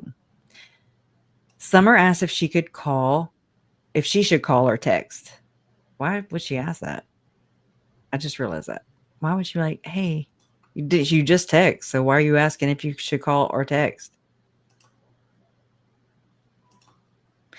I don't know. Sometimes when I taste these words, it's like things register, and I'm like, that's kind of sneaky right there. Okay, so Lori responded at 15:51 hours, indicating that Summer asked if she should call or text. Lori asked Summer to text her. So she's like, nope, just text me. The following is a text string as it appears. Summer says, an incident that supposedly happened to Brandon sounds highly suspicious. Lori says, Brandon's Tesla or the Tesla company? Which, remember Trina asking the jury if they had any issues with the Tesla company? Political, Anyways, Summer says, Brandon's. He claims someone shot at him and shot the window to his Tesla a few days ago. Mind you, this is October 7th. This is 5 days after Alex shot at Brandon. And so a few days ago, police are looking into it. Going to page 234, Summer says, I think he is either trying to set Al up or make a future hit on Mel, make him look innocent, knowing him. But who knows, knowing him, okay? Sounds suspicious to me. Lori replied, maybe it was Edgar. Where is he? Summer sent a bunch of female male symbols, and she says, I doubt it was him. He wouldn't miss or leave witnesses. He usually makes things look like natural causes, but I don't know where he is or what he's doing. Wait, what? He usually makes things look like natural causes from Mhm. Summer Shiflett. People Yeah, I think like you're jumping to conclusions, Joe. he usually makes things look like natural causes. He wouldn't miss or leave witnesses, and he makes things look like that they're natural causes. What? That's 3 things. Okay, that's a hitman. So, as I far as think I you're know, he's jumping still to alive. conclusions now. No, he's a damn hitman. Oh man, it's crazy, y'all. This family That's is from freaking Summer batshit Shiflett. crazy. So Oh, we're not done. yeah. I mean, pretty much. That's the wow factor right there. Wow. So I'll say that again. Summer said, with all the male female symbols, I doubt it was him. He wouldn't miss or leave witnesses. He usually makes things look like natural causes, but I don't know where he is or what he is doing. Summer then followed up again and said, he has a message to me on his Smule page, but I haven't responded. Summer then forwarded Lori an image of an unknown subject on music recording app Smule with the username of course, XZZYZX. It is suspected that this was Edgar. Searching Smule through Lori's iCloud account, I discovered that she was using this app to send songs or communicate with Chad Daybell as well. This was evident in the links that they would send to one another, to each other. You haven't seen the Smule account, have you? Oh, no, I know you haven't. Yeah, you might want to not eat before you do. Alex sings so many songs, and like you were saying, you were listening to like Stone Temple Pilots and stuff. Ruined, gone, done. Lori singing Hallelujah, but her version to the song is, of course, sadistic and very. It's like her patriarchal blessing, if you will, to Alex, in my opinion. And then, but I mean, right? Can we not say that that's not alarming? So when I got jumped on last night a little bit, me and Megan both, why are you talking about Summer and Janice and Adam and Rex, and it's just like, Maybe what? because Summer's Are you talking about fucking a kidding me? freaking hitman. Maybe. What would Maybe. you do if 3 out of, like 3 members of your own family are no longer here? What would you do?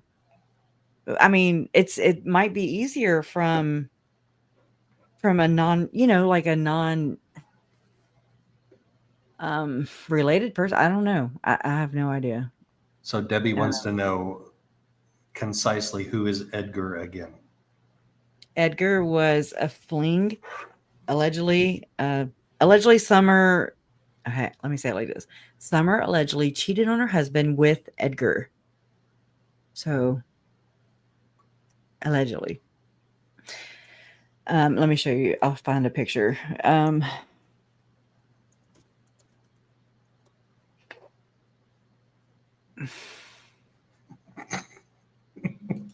What? What you talking about, Willis? This comment. Oh wait, I'm not over there. I'm looking for a picture. Janice lips remind me of a mason jar, rubber seal thing. Oh man, what's more?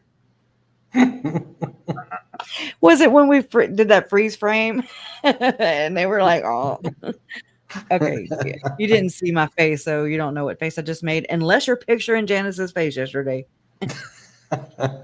And I'm look again. I'm petty, but there's a booger too. So just know that. And I've always said that, and I'm just making my point because I always said that Lori looked down her nose at people. Like I remember that from jump, and so did her parents. Like because I slept under the same roof with these people, which is really life threatening if you ask me. Wow. And they look down. They look down their noses at you. Thank you, Treva. Oh, it's so good to see you. I miss you. I'm so glad to see you guys and you. Okay, good. Peace fingers. I don't know why. I'm just like, what? It's like a Twilight Zone or something, And I mean, again, nobody. I'm not asking anybody to. This isn't like near them. I don't do that. We are all grown people here. We're all grown. grown-ups, and I don't try to control people. I just know where I stand, and this is what I'm saying, and I'm just trying to point this out, because again, and Megan's really good at pointing these things out. As far as I'm learning a lot from what Megan shares, just how to pinpoint these or spot these manipulative behaviors, the narcissism, gaslighting, when people are manipulating you, and it really does happen a lot. Yeah, and I think that most of us have a little bit of a detector. We can know subconsciously or even consciously, we can think that we're being manipulated or gaslighted, but it's putting the finger to it and pointing it out and saying, you are doing this, and that is gaslighting. That is the harder thing to do, because they do it so surreptitiously. It's so subtle sometimes. It's so just, that's how they manipulate, is by doing it subtly, so it's not so obvious. Exactly. I've noticed the backward speaking of Janice. Let me try and type that in. I don't know why, but my Dropbox reset, so it's not on the pages that I pulled up last night. Oh no, if I look up spirit, then that's 180 of them in there. I'll never find it. Let me do the ghost, I think. Holy Ghost. All right. I'm looking I for took it. off so I'll have to watch your searching. Well, that's you're looking at my Google Photos. I'm looking on Dropbox. I'll show you all kinds of. Actually, I can play some of the hearing, or wait. Actually, I want to share this too. Let me find this, and then while this is playing, I will go and fetch. Okay. And I also have the hearing pulled up, so we can play parts of it if you want to. Okay. Hold on. Yeah. Well, I'll probably find it. Probably. Wait. Okay, here we go. This is from, well, I'm about to switch over the screen. Well, I'm just trying to find the right spot. Okay, so this is Nancy Joe on Hidden True Crime with Lauren. This was July 27th, 2025, or it premiered that day. But this is what I saw Nancy Joe in the elevator. We parked on the same floor. But so I caught this, and there were no follow-up questions. I don't know. I was driving and I was like, what the heck? Oh my God. It was just one of those things. They know now. No, I knew. You knew killed Charles Vallow or conspired to kill him, is now cross-examining you, asking you questions. What did you feel up there? Well, I was nervous, and then she started with the "Do you date married men?" hypocrisy, and then I went from nervous to mad, and it was so bizarre that a woman who is on trial, who the whole world knows had an affair and had murdered her husband and had murdered his wife and had buried her kids in his backyard, is asking me if I date married men. It was just so bizarre. Too much. Well, welcome to the world of Lori Vallow Daybell, where somehow everything's a projection in her world. Like, it is very bizarre how she's the only one that can't see.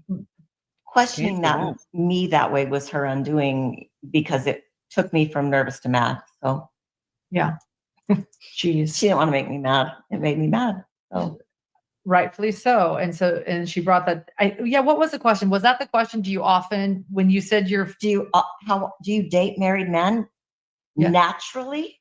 And then, this was it. And then she said, so all you're saying at your first date, you just talked about me. That's what she said. Yeah. And then you said, don't flatter yourself. But was that the kind thing to say right then?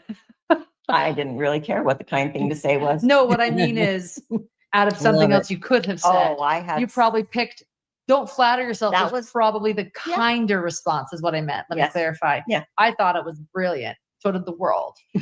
But I bet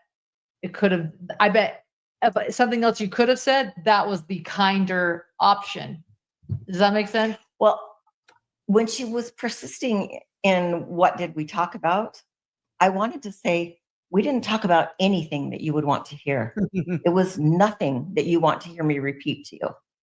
But I instead looked at Judge Berskey and said, can I do a narrative? And he said, let's have a sidebar. So Yeah. I wish I would have driven the train through the Me open too. hole that she gave me, because I could have laid down Oh, so many unbelievable things that Charles had told me.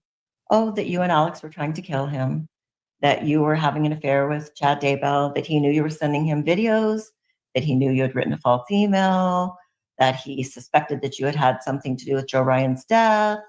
I mean, I could have that laid down a lot of things. right there. And Yeah. Did y'all Wow. catch it? Wow. So, I mean, I didn't know this, of course, because Uncle Charles died. I didn't know, but it makes sense to me because my grandmother died. My nanny here in Lake Charles area, she died March 17th, 2018. Uncle Charles came to Lake Charles by himself. Lori did not come. My mom made note of it. Like, she was like, why is Lori not coming to her mother-in-law's funeral? You know, this is 3/17.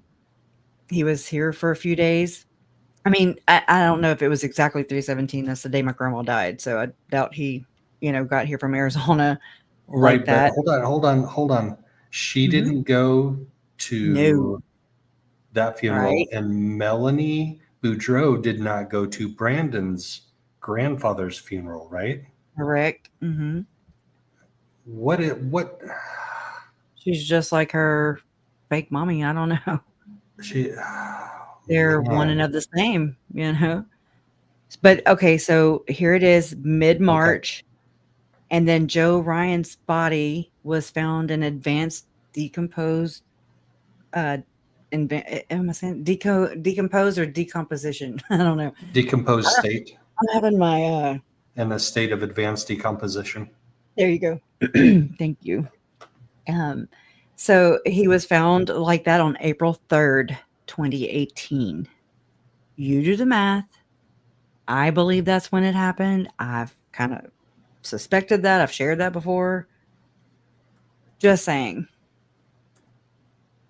So I'm going to play this again. Because I was like, whoa. Charles had told me, oh, that you and Alex were trying to kill him, that you were having an affair with Chad Daybell, that he knew you were sending him videos, that he knew you had written a false email, that he suspected that you had had something to do with Joe Ryan's death. I mean, I could have laid down a lot of things. And I'm just saying, I'm just like, whoa. That to me is huge. I mean, just to know where he was in his mind, with his thoughts. And I've watched her interview, Nancy Joe's interview with Lauren. I've also watched the one she did with Nate, but I've watched this one first. I was so excited. I was just like, oh, good. I listened to it twice, on the road, and a couple times since then, actually. But she was the last person to talk to Charles. Charles shared an abundance of personal feelings, thoughts. He was just an open book. I get it. He was. What do y'all? But what do y'all think? Let me go over there so I can see what y'all think. Well, everybody in chat clearly likes Nancy Joe. She's likable. She's lovable. She's just if every. And I'm not trying to down anybody who is LDS. I'm just saying I wish she's a good representative of the church, in my opinion. And I think Brandon is too. I honestly think Brandon is too. Yeah. Him and Todd were talking God, Todd and God, right? That's kind of funny. Him and Todd were talking about God, and Brandon doesn't push. He doesn't try to interest you in a Book of Mormon there's a difference, like he talks about God. I noticed too, my brother, he he said God died for us. God died for us. And he didn't say Jesus. And I was like, like it was just different. Yeah, I mean, they're interchangeable for him, and that's for just him, that's how yeah. we were raised. But for Mormonism, no, no, no. They're three Yep. different entities. Yep. So I'm wondering if that threw Lori. Well, no, she's probably like, he didn't say Heavenly Father. So I'm just kidding. What else? Oh, whenever Todd was reading his victim impact statement, y'all, it was wonderful. It was impactful. It was from the heart. He didn't write anything down. He was just going to speak from his heart. And I always said he's a man of few words, and he is. But I'm so proud of him. I'm so very proud of my brother. He's come so far. So far. This goes to what Judge Berskey said. What's that? When he said, people ask why Arizona wanted to prosecute these two cases when she already had 5 life sentences in Idaho. And I'm going to sum it up right now because he got the chance to come and speak for himself. He didn't have your mom saying Todd forgives you. Yeah. He got to come and speak for himself, and he got that closure, and he got that chance to address that was within him, to say to her, the person that took the life of his son. He got the chance to do that. That's why this was. It's so healing. I mean, that's why. I'm not gonna say healing. It is for me. It was, this whole thing was very cathartic. It has been. I'm just saying. I feel lighter. Although, I mean, just lighter. So I can only imagine that they do too. Everybody else does too. Don't speak for them, but I mean, I'm just so proud of him. I'm so freaking proud of him because, I mean, just not long ago, right before she went to trial with Uncle Charles and then Brandon, but my brother was in prison. And so he called Jason's phone and we talked on speaker. And I was like, he told me when he was getting out, and he was like, May, June, somewhere in there. And then they have to go on, he has to go on parole. And well, anyway, so he's been in a rehab.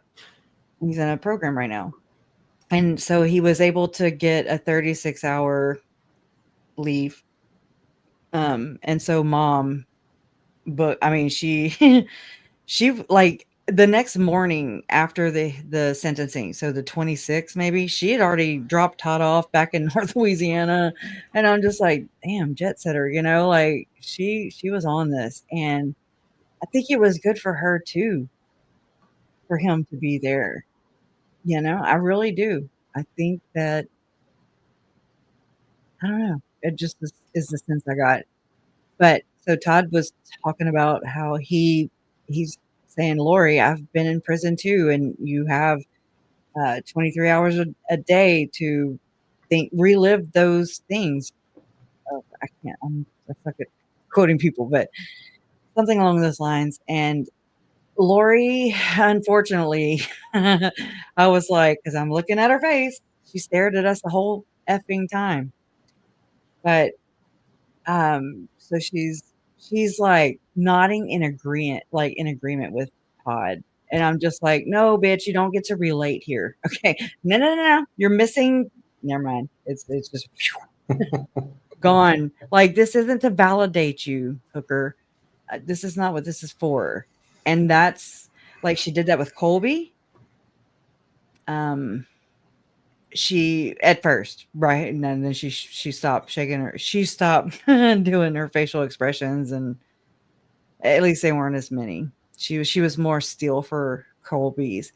Larry's, she was like this, like, her investigators to her right. Pamela is on, Jeff White was in between her and Pam. And she's like, so Larry's to the left of her on that huge screen. And I mean, I'm sitting straight across, but I'm like, holy shit. Like I was in trouble, you know? Cause Like, thank I've God never that's seen not him me. scream like that. Thank God that's not me.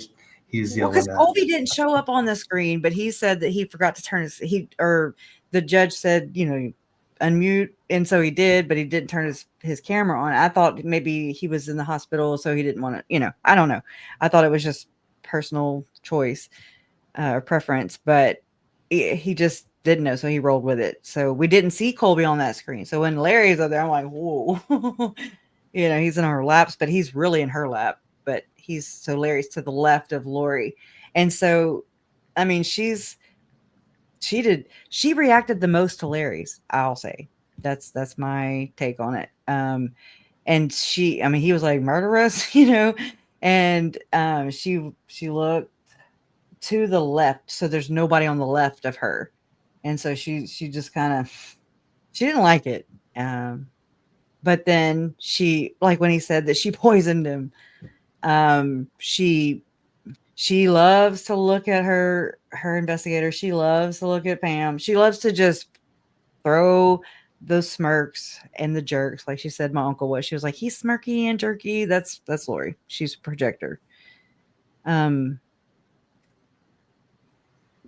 So with the poisoning thing, this is what I've heard from other people, that supposedly she made him a fruit salad to take with him on the airplane, and he ate it on the airplane and made him like nearly deathly ill. Is that? My mom had just bought a Saints hat, just to get your flying and stuff. And so Larry needed to throw up a lot. And so she was like, here. And Larry threw up in her hat. They had to end up, of course, throwing it away. But yeah, like he believed from that point, he didn't know why. I mean, this was well, I mean, I say long before, but no, it really wasn't in the grand scheme of things. Yeah. Well, I mean, there was all kinds of things that I was told or heard, even from some Rexburg people, like whenever I went there the first time, when was it? No, when I went there the second time for Lori's, she became competent. Okay. So it was like April something, 17th or something of 2021, I think. Yeah. Yeah. Yeah. Thank you, Michelle. It was, yeah, he was just like, he only told me to unmute. So he unmuted, but then I'm so glad Colby got to talk. But anyways, back to, and I mean, again, these are just speculations. I don't know what to do with these. I don't want them anymore, but I also don't want people to, anyways, I'm just going to say that I learned that people from Chad Daybell's family, there was somebody who had shot at one of Chad's brothers, not Matt, but Brad, I think, allegedly. I'm just going to say, I think one of his windows was shot out around the same time that all this stuff was going on. Tammy getting shot at, Brandon getting shot at, just things like that. And maybe a creepy guy following a daughter or a niece of Chad's or something.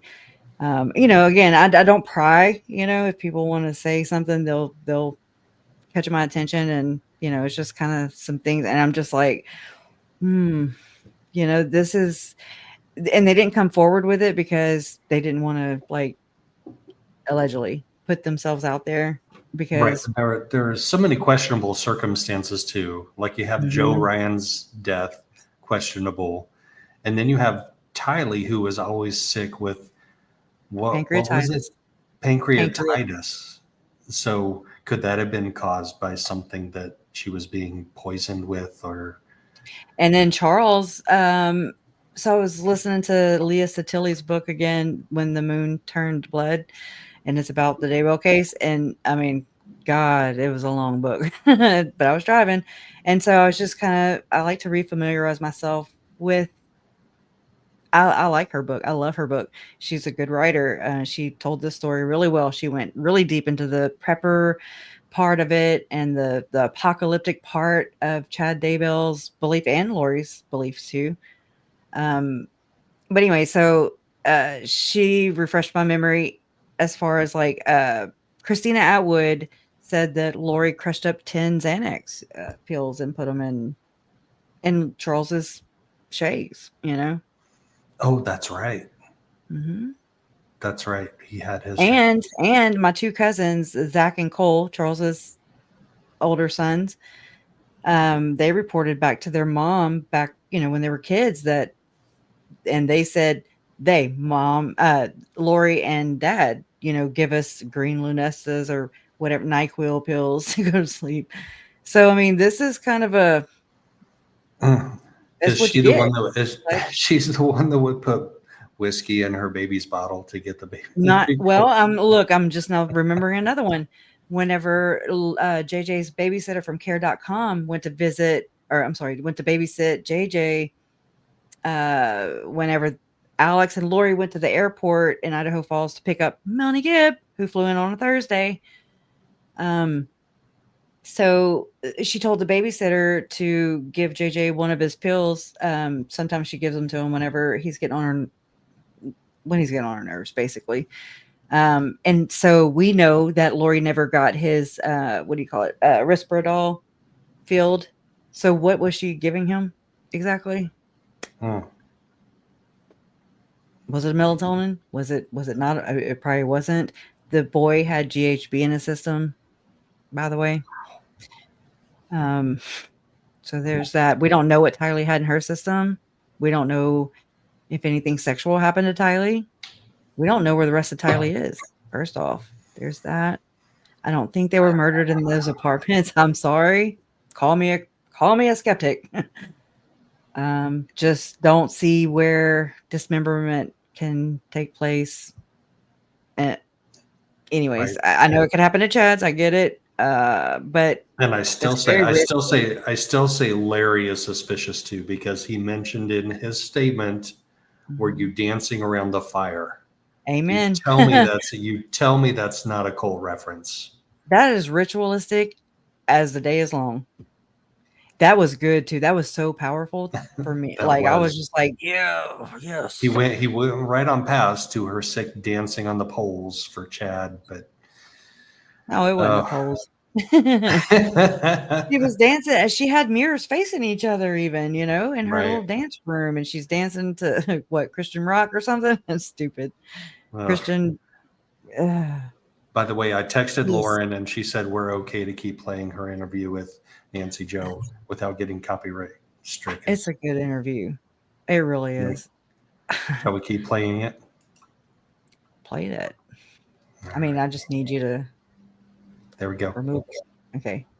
I mean, I guess she did stop me when I was saying nice things about Charles. So I guess she could have stopped me when I was saying those things about her as well. But I might have just kept talking, even if she tried to stop me at that point. Yeah. It was just such a brilliant mic drop moment, though, when you said that. Don't flatter yourself. Well, it wasn't planned. It just came out. I know it was honest. It was just a very honest moment. You're like, dude, don't flatter yourself. If you really want to go down this path, let's, yeah. Right. Well done. I think you really, I think having you testify was a shock to her too. I think she'd prepared for everything, but she didn't prepare for Nancy Jo Hancock. Just like, I think this is the part where Nancy might say why she was the kind of witness she was. And I was like, wow, that's really, that's good. It's a good. We weren't prepared for you. Everyone's like, wait, who? You know, Nancy Jo Hancock, what? And so I think it did the same thing to her. I haven't, Native Daisy girl. I purposely did a few things. So I knew I couldn't watch the trial. So I had my good friend watch the trial. Idaho. Smart. But for the purpose of, I want to know what she's wearing. Because I did not want to wear anything close to what she was wearing. So you're like, just watch the trial and tell me what she wears each day, which is pretty easy because it's on a rotation. But I knew she was wearing dark colors. So I purposely wore pale pink because I wanted to wear something different than she was wearing. And that's really I mean, I did go back and watch every minute of the trial after I had testified because I knew I could then, but Did she have a reaction to for that what, purpose. Gary? Oh, to the dancing by the fire thing. I mean, she reacted the most to Larry's, I believe. She did start like when Colby was reading, she was validated. She was nodding her head when Colby was saying that Charles was a good provider. My sisterhood, I forget. I'm not good at this. I don't have them memorized. So, do you have Colby's? I do. I mean, just because there was in the beginning of his victim impact statement, she was nodding, like, just it was gross. She's disgusting, but we all know that. Yeah. Do you want me to play that now?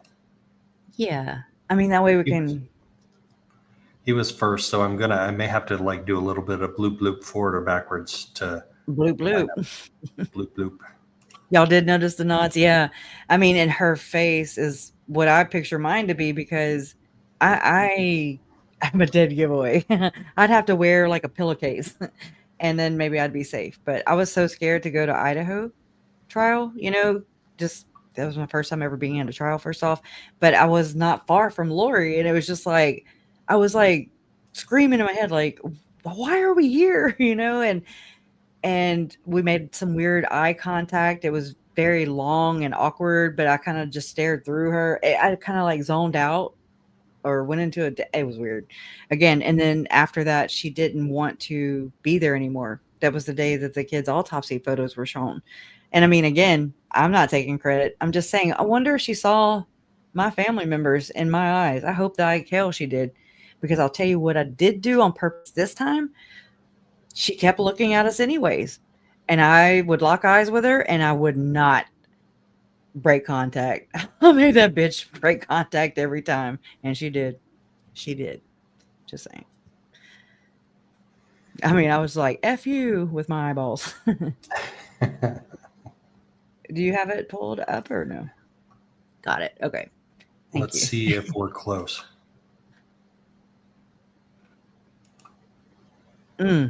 Oh, and her hair bursting. That you are guilty of count one.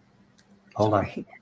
When What she first came into the courtroom, first time seeing her on this day, she comes through that door or the tank or whatever, and Mom's like, "Oh, bitch, did her hair," and I'm just like, "Oh, what the hell?" We're just like, meh, meh, meh. I didn't realize, and so Jen, wait, am I saying her name? Yeah, Jenny.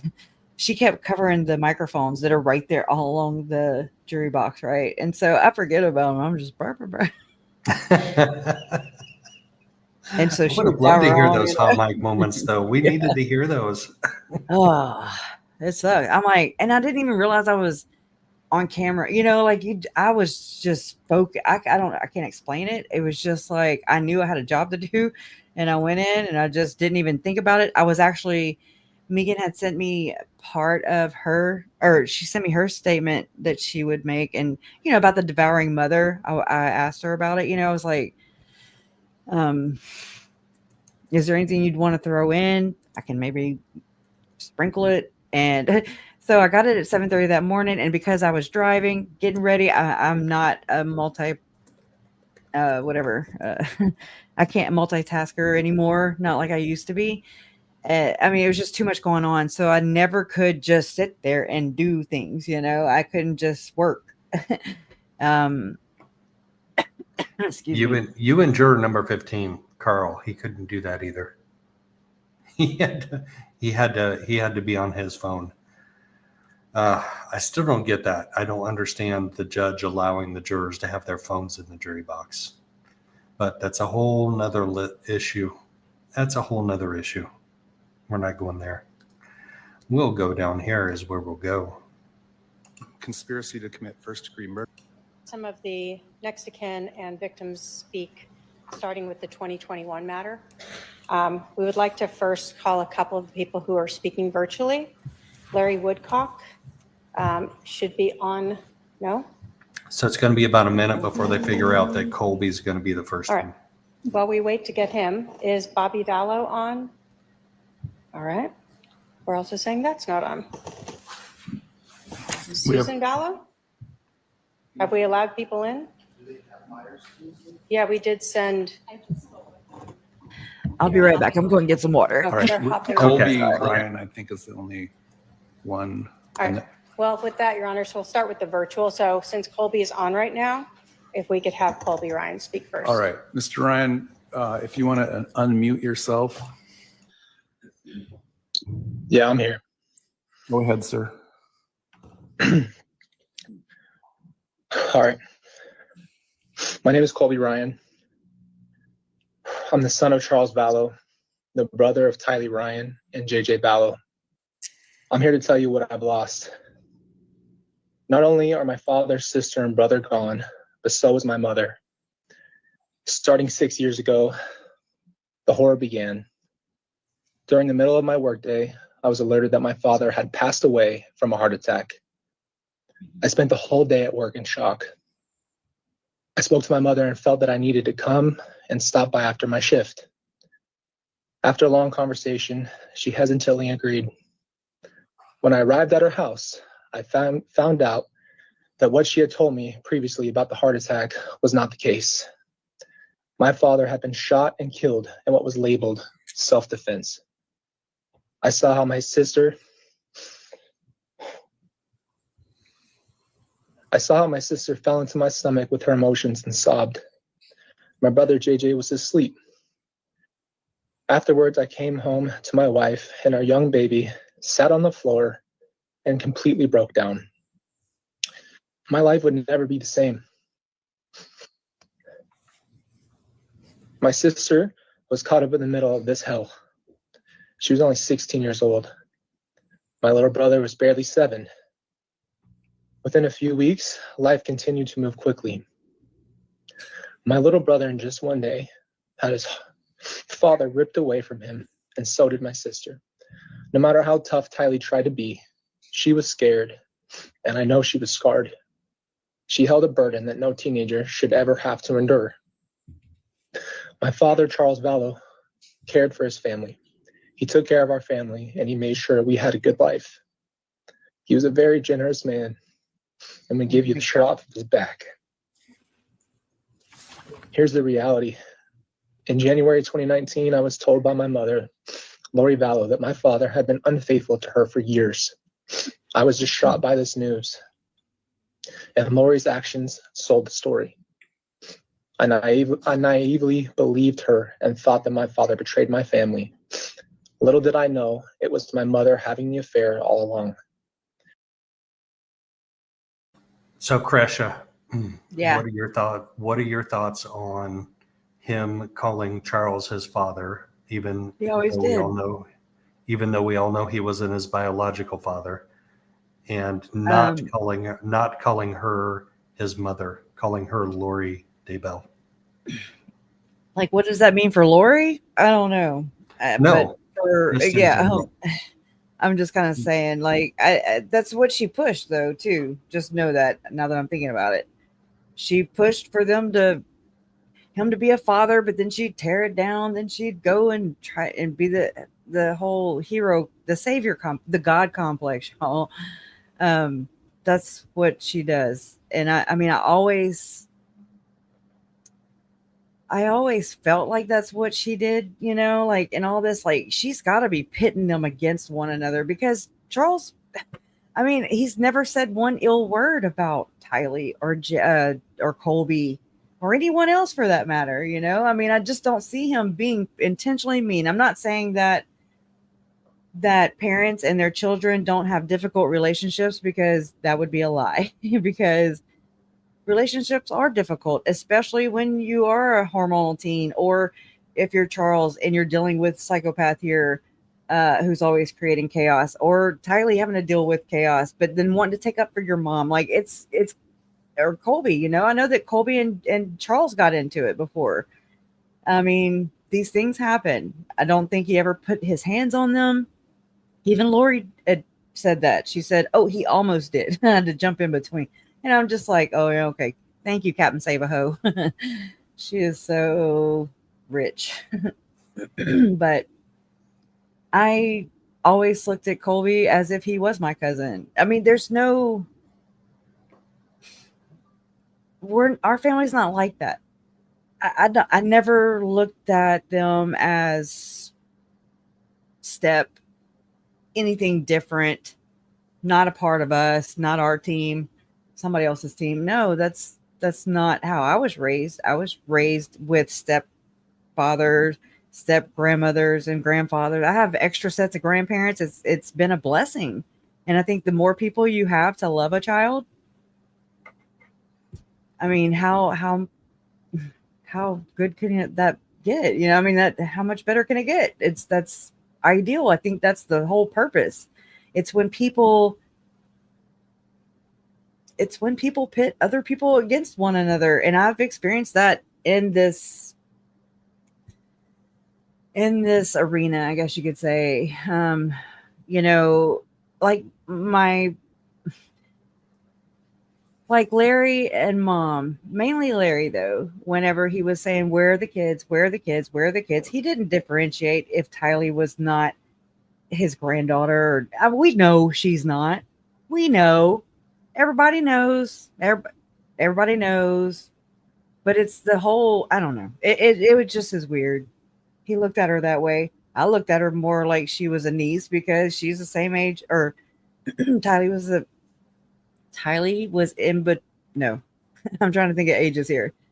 Tylee was 3 when I met her, and my daughter was just born. So, you know, I mean, there's about a 2 or 2.5 year age gap between Ashlyn, my daughter, and Tylee. And then my son, Zach, I have a Zach too. He's about the same. Well, he's about, how old is Colby? This is crazy. I think isn't he like 30? 29? About that.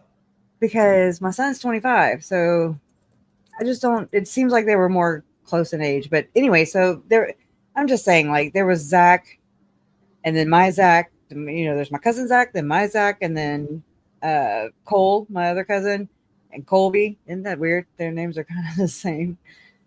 Cole and Colby. And then there was Tylee.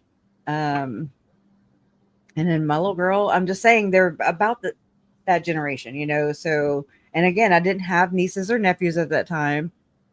Did she call me it? No. Did I make her, you know, I mean, it wasn't like that, but she was just the same age as my little kids. So just kind of how you look at her, you know. I just don't see anything wrong with loving people, especially children. Like, it's adults, I think, who complicate things a great deal. Kids are pretty simple. Yeah.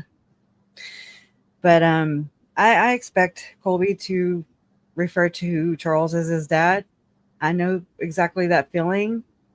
And I mean, I've actually learned that Joe Ryan, you know, Colby's name was changed to Ryan whenever Lori married Joe. But refreshing myself with Leah Satili's book, When the Moon Turns to Blood, she had said in her book that Lori and Colby's dad were estranged at that time, and so she didn't put a father's name. I do believe so. And I remember thinking kind of the same thing for me. When I was growing up, I was 18 months old when my mom met Todd's dad. Okay. 18 months old. I mean, you're a baby, you know, so I didn't know anything different. That was my dad. And they changed my last name from Easton to Trahan. Okay. And I had to go by my legal name the other day. So is Todd your full brother or your half brother? Half brother. Okay. I was 8 years old when he was born. Dennis, his dad, was my stepdad, but he was my dad, you know, like, again, right. I was 18 months old, and then I had him all to myself, basically, because I was an only child till I was 8. Again, I always thought, you know, it's like, oh, was I adopted? Did you adopt me? You know? But no, it was just a name change, just like with Colby. There was just a name change. And so I go by And- Easton now because it's just right. It's my birth name. It's Kresha K. Easton. It's my real dad's name. Well, but then Colby and Tylee and eventually JJ found their dad, like not their father, not the bio Well, father, but they found their dad and your Uncle Charles. Like that. Like again, I think a lot of people, I think it fits other people's narrative sometimes. If Charles and Tylee aren't close, I mean, I'm not saying that they didn't have their problems. I don't know. I was not there. I really don't know. I'd be lying if I said, but I just don't, I see people who need that, who need to, I don't know, cause strife or I don't pit people against one. I don't know how else to say that. So I think that as a stepfather, I think he did his duties, as a stepfather and took care of her. Now I know that Brandon baptized her in the church, but Charles didn't feel comfortable, according to Brandon. And maybe, I don't know if it's because he was kind of newly converted, okay, to the church at that time. I have no idea. I'd have to ask Brandon a little more about that. So, I mean, I have one of Tylee's patriarchal blessings here that was mixed in with Lori and Charles's stuff that ended up at my parents' house. And I was like, ooh, I want those patriarchal blessings. Let me see those. Mom's like, what is that? And I'm like, just give them. don't worry about it. Don't worry about it. It said Joe Ryan as her father. It listed Joe Ryan as her father. And this was like in 2000. Oh, hell, I'd be lying if I said 13, maybe. I don't know. 12. I don't know. I mean, not guess. But I don't know. We just, at least my family, as far as I know, as far as my experience goes, I don't see any preferential treatment of, like you don't belong. You go over there, sit in the corner with a dunce cap on. It's not like that. My family's very open, loving, especially to kids. I do have to say that. Yeah. Now the Trahan side, they're crazy. I'm just saying. I had to call them out. That's where the drama was. was. There's always, that side. But I mean, the Vallow side was always pretty loving, I'm not going to say normal because that's far from the truth. What is normal though? Like I don't seriously, know. what is normal? Oh, I like that random old lady. She says, my dad raised me. Doesn't matter who planted the seed. Right? That's beautiful. I love that I have had like different seasons of dads, like Larry's my dad to me too. I am so blessed to have Larry. Me and Todd both. I really am. Poor Do thing.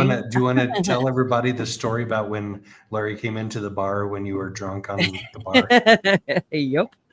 I think I might have already shared that before, but so back not long ago, no, back in the day, whenever I was a drinker, I thought I was an extrovert, and when I quit drinking in 2018, I quickly learned that was opposite of the truth, that I was a total introvert, and that was, of course, the liquid courage from the alcohol. And so I remember going to a bar one night. I'm actually sitting on the bar. Larry walks in, and I'm like, "What are you doing here?" And then I wake up and at my mom and dad's house, and I'm like, "Oh shit," like, "Oh well, yeah, here we are." Gotta face that. Still he never talked to me like he did Lori the other day, and I'm very grateful for that, because if he ever hollered at me like that, I'd probably poop myself. I'm just saying. He's never raised his voice at us. I mean, again, I was like, what? My son was just born, so I was like 21 or 20. I was like 22 whenever I met Larry, so I was kind of out of the weeds a little bit. But he's been good to my kids. I mean, that's Pawpaw, and that's. I mean, I would call him dad. I mean, I sometimes do. That's Larry, Mom and Larry, and he has been so good to my mom, and I think and to us kids. and I have stepbrothers, 3, and I have 1 stepsister. They have a lot of kids. There's a lot of step nieces and step nephews. I'm saying that because I'm not around them a lot. And I'm just saying that so y'all know what I'm talking about. But JJ was my only biological nephew or niece. Like I don't have, Todd has no more children. I do have another half brother. Actually have 3 more half brothers from my dad's side. But Todd and Eric, my 2, they're actually born the same year. 1 in April, 1 in September. So I had 2 brothers and 2 half brothers, and when I was 8. Neither one of them have had any more children. But Lori, I remember this, and it really freaked me out. So, okay, so Mandy is JJ's biological mother, right? That was Todd's long-term girlfriend. My experience with them is that they're good people, just not together. Okay. Very toxic. And I mean, I learned Mandy lived, she was a very spiritual person. Like she would quote things from the Bible, and I'd be like, I don't know what that means. Break it down for me, please. But I mean, she had a good relationship with God. And my brother, he was a good person too. Again, just not together. The best thing that came from Todd and Mandy's relationship was my nephew. And then they would, break up, get back together, break up, get back together. Well, so Uncle Charles and Lori adopted Canaan. He was born Canaan Todd. But they changed his name to Joshua Jackson when they adopted him. And well, Mandy got pregnant again, except it was not from our brother. And she was actually a little mixed child, a mixed baby. And a little girl. And I don't remember what year this was. I have no basis for this. Like, I don't know which, I couldn't tell you if I tried. It was after JJ was born for sure. And he was born in 2012. So somewhere in between after that. But Lori had told me that her and Uncle Charles were trying to adopt JJ's half sister, and she wanted to name her Tabitha. I remember that. And I didn't remember that again until the kids were missing, and then they were found in Chad's backyard. And then you quickly realize, oh my God, that little girl is still alive because that adoption did not go through. And there weren't 3 graves dug on Chad Daybell's property, because I believe that's exactly where Tabitha would have been. Tabitha, or the little girl, JJ's half sister, is still alive today. And she's, with an adoptive family, and I'm very grateful for that. Thank you. It's, yeah. I don't know. Things didn't have to be the way they did, but they did. Right. And Colby has had to go through and endure a lot of this, just the same as you. He's had to, well, no, I mean, I at least had my mother, I had my father, I had bonus father. And I don't mean the like, same, like identical as you. I mean, like, okay, yeah. Yeah. I mean, just kind of, I've always wanted to know, like, I remember even going to counseling a long time ago when I was like, probably about 12 or 13, maybe. And I still have this. It's a poster board. And me and my counselor sat on the floor, and we put my name in the middle. And then we it's like the biggest mind map, of the relationship, the family all around me. And because it's like you kind of don't know who I am. Like, where do I fit into this? Because it's like roots need to be planted. and you know what I'm saying? I hope. You kind of don't feel like you don't belong. Right. And Colby has to feel kind of maybe the same way from time to time. I'm sure. Yeah. Do you want to continue? I'm so grateful for testimony? Kelsey. I just want to thank Kelsey. Kelsey, I love you. Kelsey. Kelsey. That's Colby's wife. And I think that okay. she got him to, in my opinion, I believe in God. I do. But I don't belong to any church or sect or whatever. It's between me and him. Whether it's a him, a sky, I don't know who him is. I'm just saying I believe in higher power. And Colby being LDS, being taught by Lori. I mean, you know what I'm saying? Like, she was his mother, influential in his life, and she taught him about God and Jesus and all the things. And I'm grateful for Kelsey because she's Jesus's favorite, Lori. You know? You know what I'm saying? I didn't expect that, did you? Zing. Mhm. It is so sad. It is. It really is, because, you know, I imagine that Colby is wise. And I mean, whether I will never judge him for this, ever, ever, ever. I will always love you, Colby. You know, like, I can only share what I see from afar. You know, I'm always here. I'm always your big cousin. Okay, I'll beat some asses. I will. I will go to jail. I'll bond you out once. That's it. But I mean, like, not even being able to go to his grandparents. I'm very proud of him for doing that. That's also strong, because that's like the next, I would say, I don't want to say best thing, familiar thing, other than his mother. So, and I mean, he was in the same proximity as Janice for sure. Maybe Barry, I'm sure. And the Netflix series, the next Netflix documentary. Good night, Hawkeyes. But I mean, I'm just proud of him for facing all this. This is a lot. It's a lot for me to handle, and I'm nowhere near it. Right. Where And I see him in a similar way. And once again, this is me on the outside looking in, as I do Todd. And that is, he's a human being. Todd's a human being. Yep. We've all made our mistakes, and we all have to pay for our mistakes in one way or another, whatever that means. And accountability is what that means, Joe. yeah.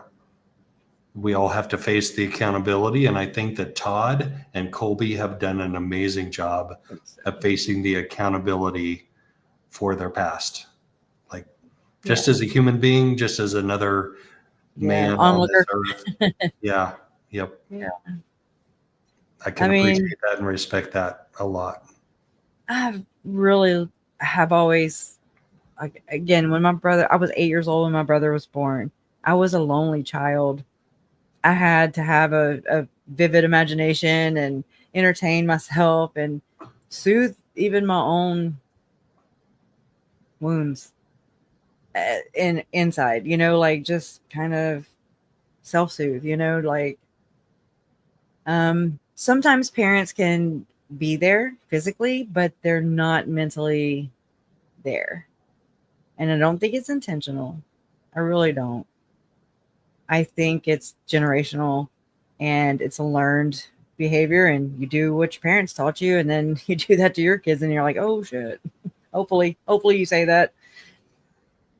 Hopefully you reflect and can identify these things in yourself so that you can break the cycle, because that's the most important thing I can do for my kids and my posterity, you know, is to break and at least acknowledge it. I can't go back and change anything, but at least I broke a cycle and I'm aware of it. And you can only try to adjust, and you know when you're doing it, you know. Yeah. Can we watch Todd's statement? Yes. Can we do that? I would love to do that. Yeah. I love how he asked the judge if he could, but I thought he would turn. I was like, oh. He looked like, oh, wait. He looks like he's going to right here when he's walking up, there's a woman. I don't know if it was Trina or I thought it was Nicole, but it looks like he's about to beat her down. I mean, just the way he's like, I don't know, the way it looks from this angle. He's got a look on his face. And I'm just like, whoa, watch out. She's little. It just is interesting. Sir, you want to come up to this podium right here? Look out, don't run her over. Right about here. I'm like, whoa, dude. Good night, Debbie. You're Todd Trahan. Yes, sir. And what would you like to tell me, sir? I was asked to address Lori, if All I right. can. Go ahead. Lori. All right, so I just got to say that was pretty freaking awesome of Judge Berskey, because you know you're supposed to dress. God damn it, my camera. Oops. Sorry. You're supposed to address Judge Berskey. You're not supposed to address Lori. But right off the bat, he's like, "Can I address Lori?" And Judge That's says, what I had "Yep." to do while sitting in the chairs over there. Was I had to throw my impact statement into ChatGPT and say, change the tent, change, don't address Lori. And so I did that while I was sitting there, and I threw Megan's actually it threw the whole thing in there. And I read like a little paragraph of it. And then I'm like, I start reading and I'm like, I'm gonna skip it down. I got to credit Megan. I was just trying to, I didn't want to read her whole thing. That was a very important part, I do believe, and I didn't say her last name. I mean, just so many things that I don't know. I fumble over my words as it is. It's very intense. He didn't ask ChatGPT. He just asked Judge Berskey, "Can I address Lori?" And Judge B said, "Yep, go ahead." And he did. He did it the easy way. Why didn't Mom do it? Right? Turn around. Oh, Turn man. around, my mom, I'll tell you in a little bit. Don't remind me. Not now? Okay. I mean, I need to, or I'll forget. That's my thing. So the whole time Mom was up there, it was, it looked to me like, you know how cats play with balls of yarn? It's like Mom was up there and she was just, she would say what she had to say, but then she would catch her breath. She would take a sip of water. She would just kind of, I mean, it just seemed like she was very loose. And I don't know. I don't know how to explain that, but she had a plan. It looked like Lori, she was just playing with a ball of yarn. She had a plan and she executed her plan. Yeah. I mean, the biggest telling sign to me was like after she was done with her personal statement and then she went to go read JJ's letter, she went, okay. Yeah. And then she went to go get the letter. And then I didn't know that. I didn't know she had that. I was like, what is she doing? And I mean, I was like, Todd started bawling. I mean, yeah. How that is so. I don't really watch everybody's victim statements. You know what I'm saying? Like, I never watched trials, first off, before any of this happened. But I wonder, that's pretty smart to do. It's very, very impactful. That's got an impact to it. So somebody told me that they just passed a law in Arizona that allows for that allows for letters to be read from victims that are no longer alive. And if that's the case, then that's a pretty freaking awesome law. Yeah. I wanted to find, my Uncle Charles had, and this is something I found early on, like before the kids were even found. A lot of my Uncle Charles's stuff was over there. And like I said, I'm a digger, but I'm not a prior. And so there was like a book that was bought. It was of the temples. And I believe that Lori purchased it about the temples when they would go to temples to be translated or whatever the hell. And so we know that we learned that Chad flew in and they parlayed in Houston, Texas, right there where Uncle Charles was. One weekend, Chad came in and was, what I'm saying, they were having their affair, and I believe they visited a temple. And so this book is, I have it over there. It's about temples, and so I'm like, I bet you her and Chad, or she bought it. Chad didn't buy shit. He was just, yeah, he was just there for the party, I guess. But so I picked up some things, I'm just like, I have a letter, like it was just balled up, and it was from Zach Cox to my Uncle Charles. And this was like in 2018. I'm assuming whenever Zach lived with Uncle Charles and Lori, and it was a cute little letter. And he was just thanking Uncle Charles for being such a stand-up guy. And Zach really looked up to him and taught Zach how to be a good father and a good provider and a good husband and a man of God, just those kind of things. And he really did look up to my Uncle Charles. He was very respectful. He thanked him. He was like, at the end, he was like, I'm really going to miss $10 Subway, footlongs or whatever, just goofy stuff. And it was balled up. And I feel like Lori, whenever her and Colby went to my uncle's house in Houston after he was shot and killed. And, she packed up Charles's truck full of whatever, computers and whatever. And then she parked it where Alex had left the effing country, y'all. He went to Colombia right after he shot my uncle. Was the $35,000 that Lori stole or whatever? Did she steal it? Is it stolen if it's you and your husband's joint account? It's wrong. But $35,000 disappeared out of their joint checking account. And I mean, how do we know that Alex didn't get paid? How do we know he didn't go to Colombia and buy hookers? I mean, that seems par for the course with this one. He's into sex stories. What kind of hookers? What was his Google search? Colombian hookers. Oh, trannies. Yeah, John Thomas asked for it. And Vince Kayakamanu was like, you sure? You want to know what else he Googled after Tammy's murder? Trannies. And they were like, oh, readjust. Let's move along. I was like, whoa.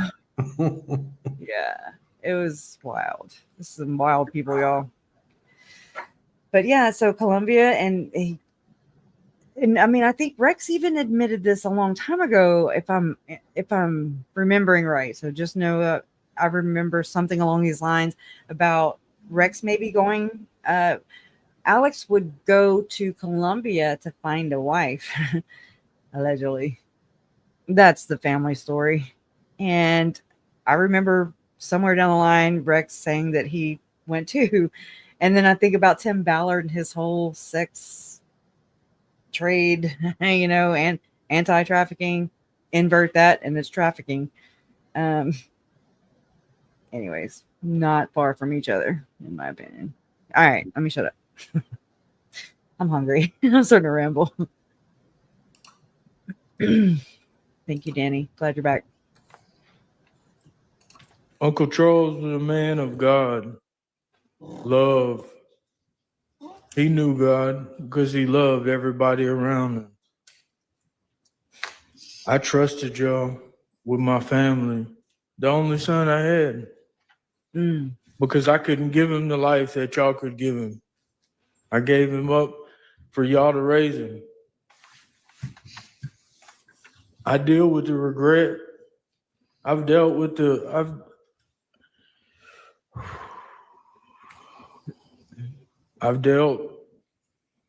the torment of making that choice. I'm here today to forgive you. I know what it's like to be in prison. I was in prison when y'all got the rights to my son. I know what it's like. Once you get done with this court and you go sit in that cell, you got to relive everything that you did.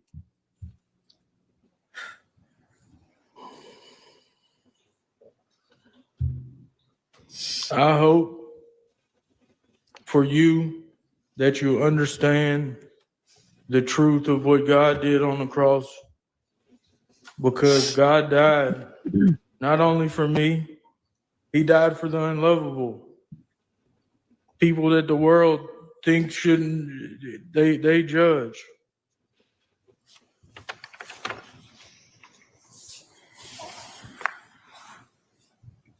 I hope you understand the truth before you die. You still have a chance. You don't have to live evil the rest of your life. You can turn from that. You ask God to come into your life and show you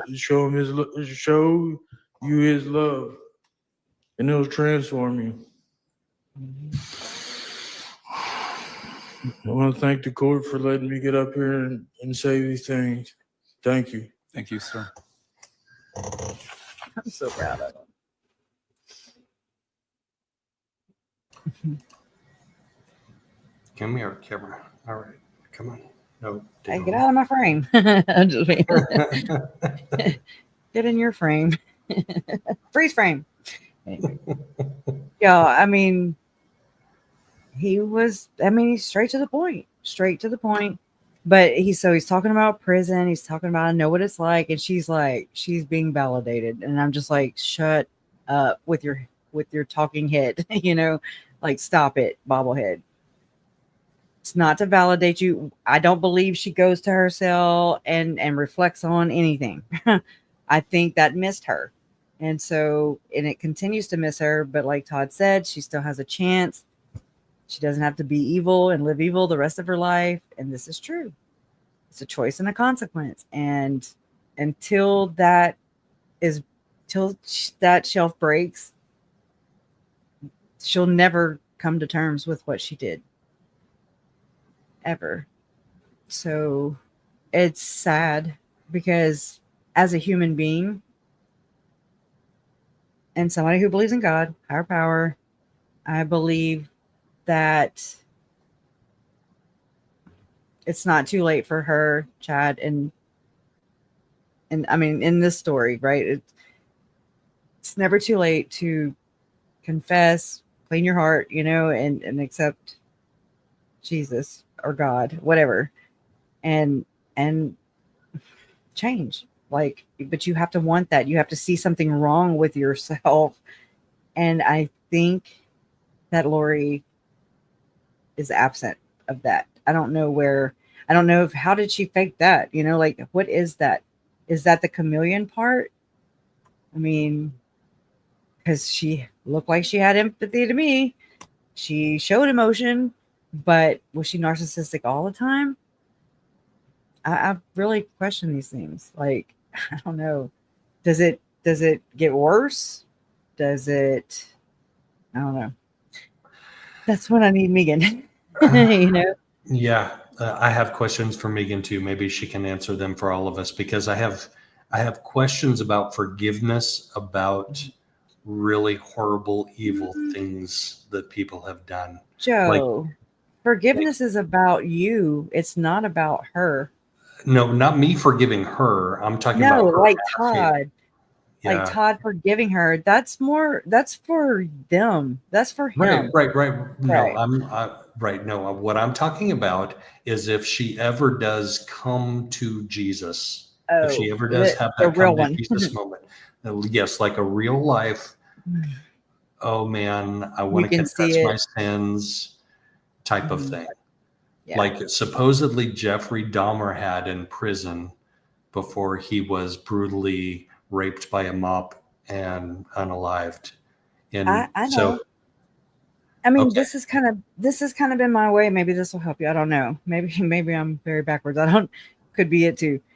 But I look at it like I have no say so. I have no control over the choices that Lori made. She put herself where she is. And I'm grateful that I do not have that job of judging her. That's not my place. Like, she's dead to me. Like, no one's home. Like that's a carcass. And so I don't know where my aunt went. I don't know where she went. I don't know. I'm not saying she's not in her body. I'm not saying anything weird like that. I'm just saying, like, nobody's there. Like, she's not the same person that I met, loved, trusted. She's not the same person that presented that mask to me, you know, if that, whatever. I wasn't looking. She never gave me a reason. Now, I was dating a guy, I've told you this, at that time in 2014, and he was like, that bitch is crazy. And I was like, what? What are you talking about? And he saw it, and I mean, I just say crazy knows crazy because he was wild. But I mean, that's something that it wasn't on my radar, you know, it just kind of threw me off when he said that. And I get it now. Yeah. So it's not my job or Okay. your job to judge anybody. That's not our job. But from a society, theological from a theological standpoint. No, it's still not your job. No, it's not my job, but I'm still curious. Like, if you commit these horrible, horrible acts against children, like, and then somewhere down the road, you ask for forgiveness and you become contrite and you come to Jesus, like, does God, like, literally forgive you and allow you into heaven? And I mean, if you're LDS, that's the family story. I mean, if you're LDS, which level of heaven does he let you into? Is the celestial kingdom the celestial kingdom? Which she'll have to do the celestial for 1,000 years, and then she'll get to level up, and then she can minister to both. You know, I'm Super Mario Brothers, you that gotta level up. Insane, right? But I have and I have a lot of empathy right here, a lot of compassion for all the, because I mean, I would go and look at these blogs, these LDS blogs of active members, and they're discussing these very deep things, very personal things. And my mind is blown because they're talking about the three glories of heaven, which is the celestial is the bottom. That's basically here on earth now, from my understanding. Like Chad and Lori wanted to get rid of the celestial relatives in their lives that were the obstacles, okay? So they could be together. Whatever God that is not the same one that the one that a lot of us know, I believe. Or good moral compass, you know, like that you're missing it, you know. And so it's the celestial's the bottom, terrestrial's the middle, and then celestial is the highest kingdom of glory. But I even think that, you know, learning about the second anointing and how it's secret yet sacred, it's a secret sealing ordinance that I believe is spiritual wifery. I do believe that Lori and Chad are of that club. And I believe that's exactly because if you take part in a second anointing, I don't know. I don't make the rules. There are no rules really. The only rule about the second anointing is there are no rules. We don't talk about the second. We don't talk about second anointing.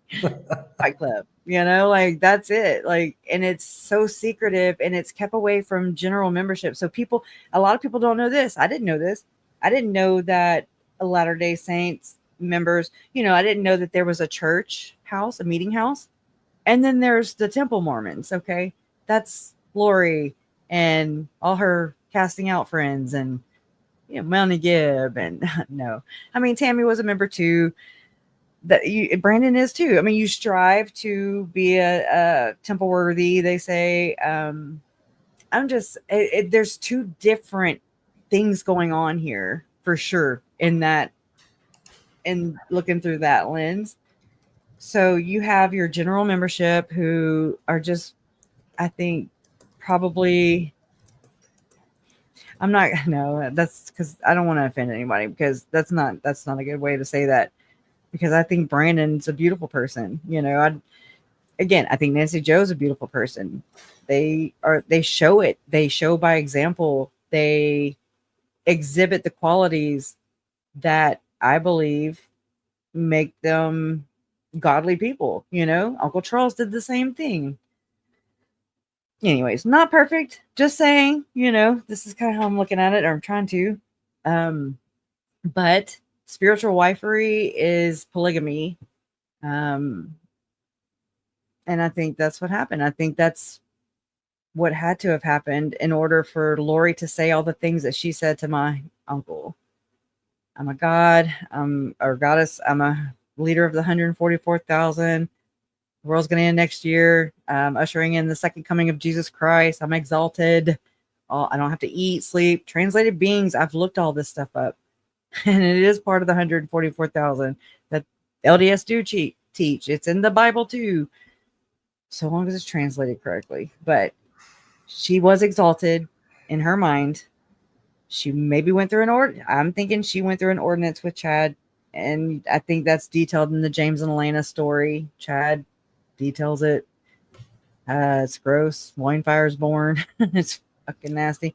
Oh, and that puts them, they then become members of this elite. Hey,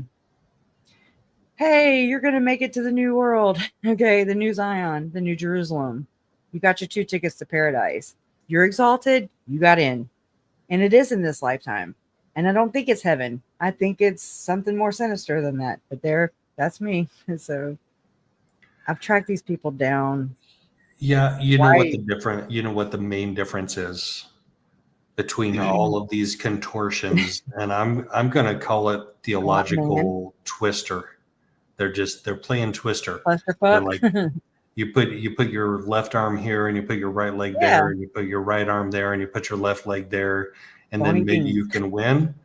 Yeah. Your Uncle Charles had the key to all of Christianity solved when he said love always wins. That's what Christianity is. Love always wins. It doesn't matter if it's Mormon or if it's Catholicism or if it's non-denominational or Baptist or Methodist. Love is about what Christ was about.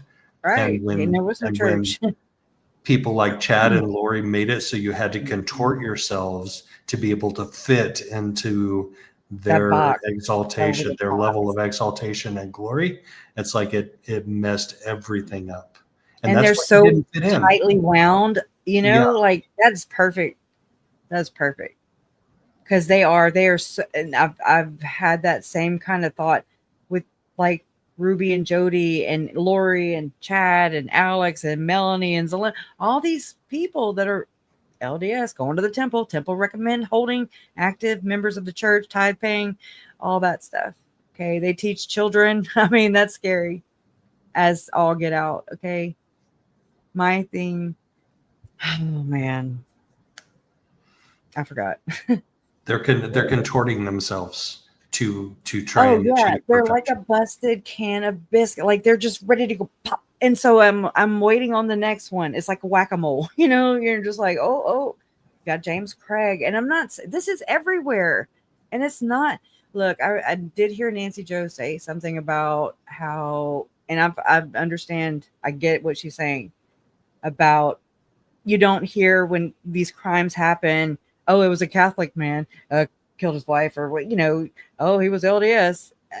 You hear that. You do. I mean, I saw it here first. I'm just saying. And I got to think about what my, but when you have someone like Lori and Chad and Alex and all the people, when you have Melanie, all these people who are doing heinous things and inverting Jesus Christ or the teachings of, what I'm saying, like inverting the goodness of the world and doing it to do evil deeds, to harm people, to kill people, to get gain, Gaddy Anton, right? I keep losing my train of thought.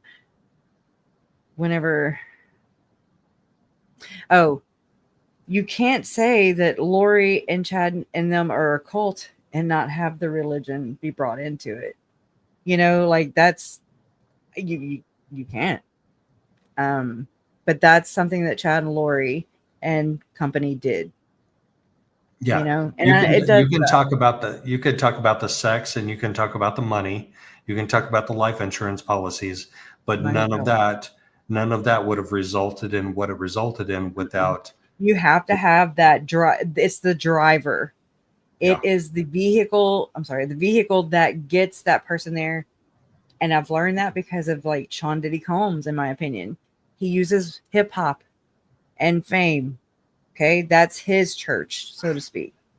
You've got the Scientologists who use whatever vehicle, you know what I'm saying? Like the country music, it doesn't matter. Like pick your poison. And that's people find loopholes all the time. And they pluck them, you know? So I used to be all about in like creating new laws in my family's names, you know, to remember them, like the Amber Alert, like just Charles Vallow, domestic violence, you know, like those kind of things. But then I'm like, you know what? We don't enforce the ones that we have. Okay, there's so many people loopholing out of these things. Why can't I mean we're just creating more and more and more laws for us to have to abide by. And I mean, I'd rather make something count than, you know, that's already in existence that work. I mean, that could work if it just, you know, I don't know how that all that works, but I'm just trying to think about that. I don't know. Kind of like nonprofits. There's so many out there who do need the money, who aren't doing nefarious things with their 501c3 tax exempt status. There are people who really like Lauren's Life Academy, that Web Sleuths raised money for their 24-hour live. That was so beautiful.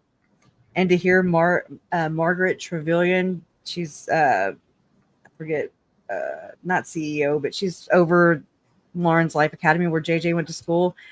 And I felt like she allowed me to get to know my nephew more. Like that was like the most beautiful gift. And I've been waiting on that for so long.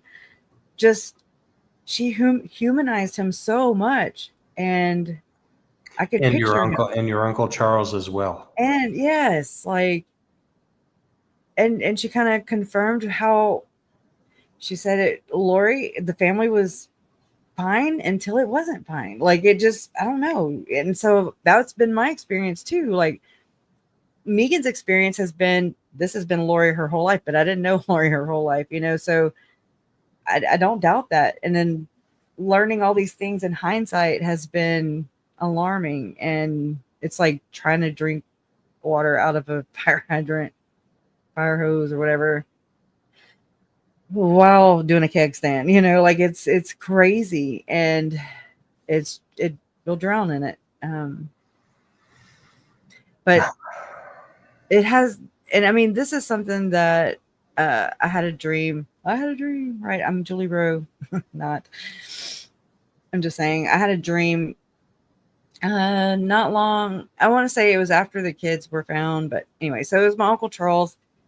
And he said our debt, no, it was before the kids were found, because I remember, like, you know, Tyler and JJ, they're missing, they're not dead, you know, confirmed.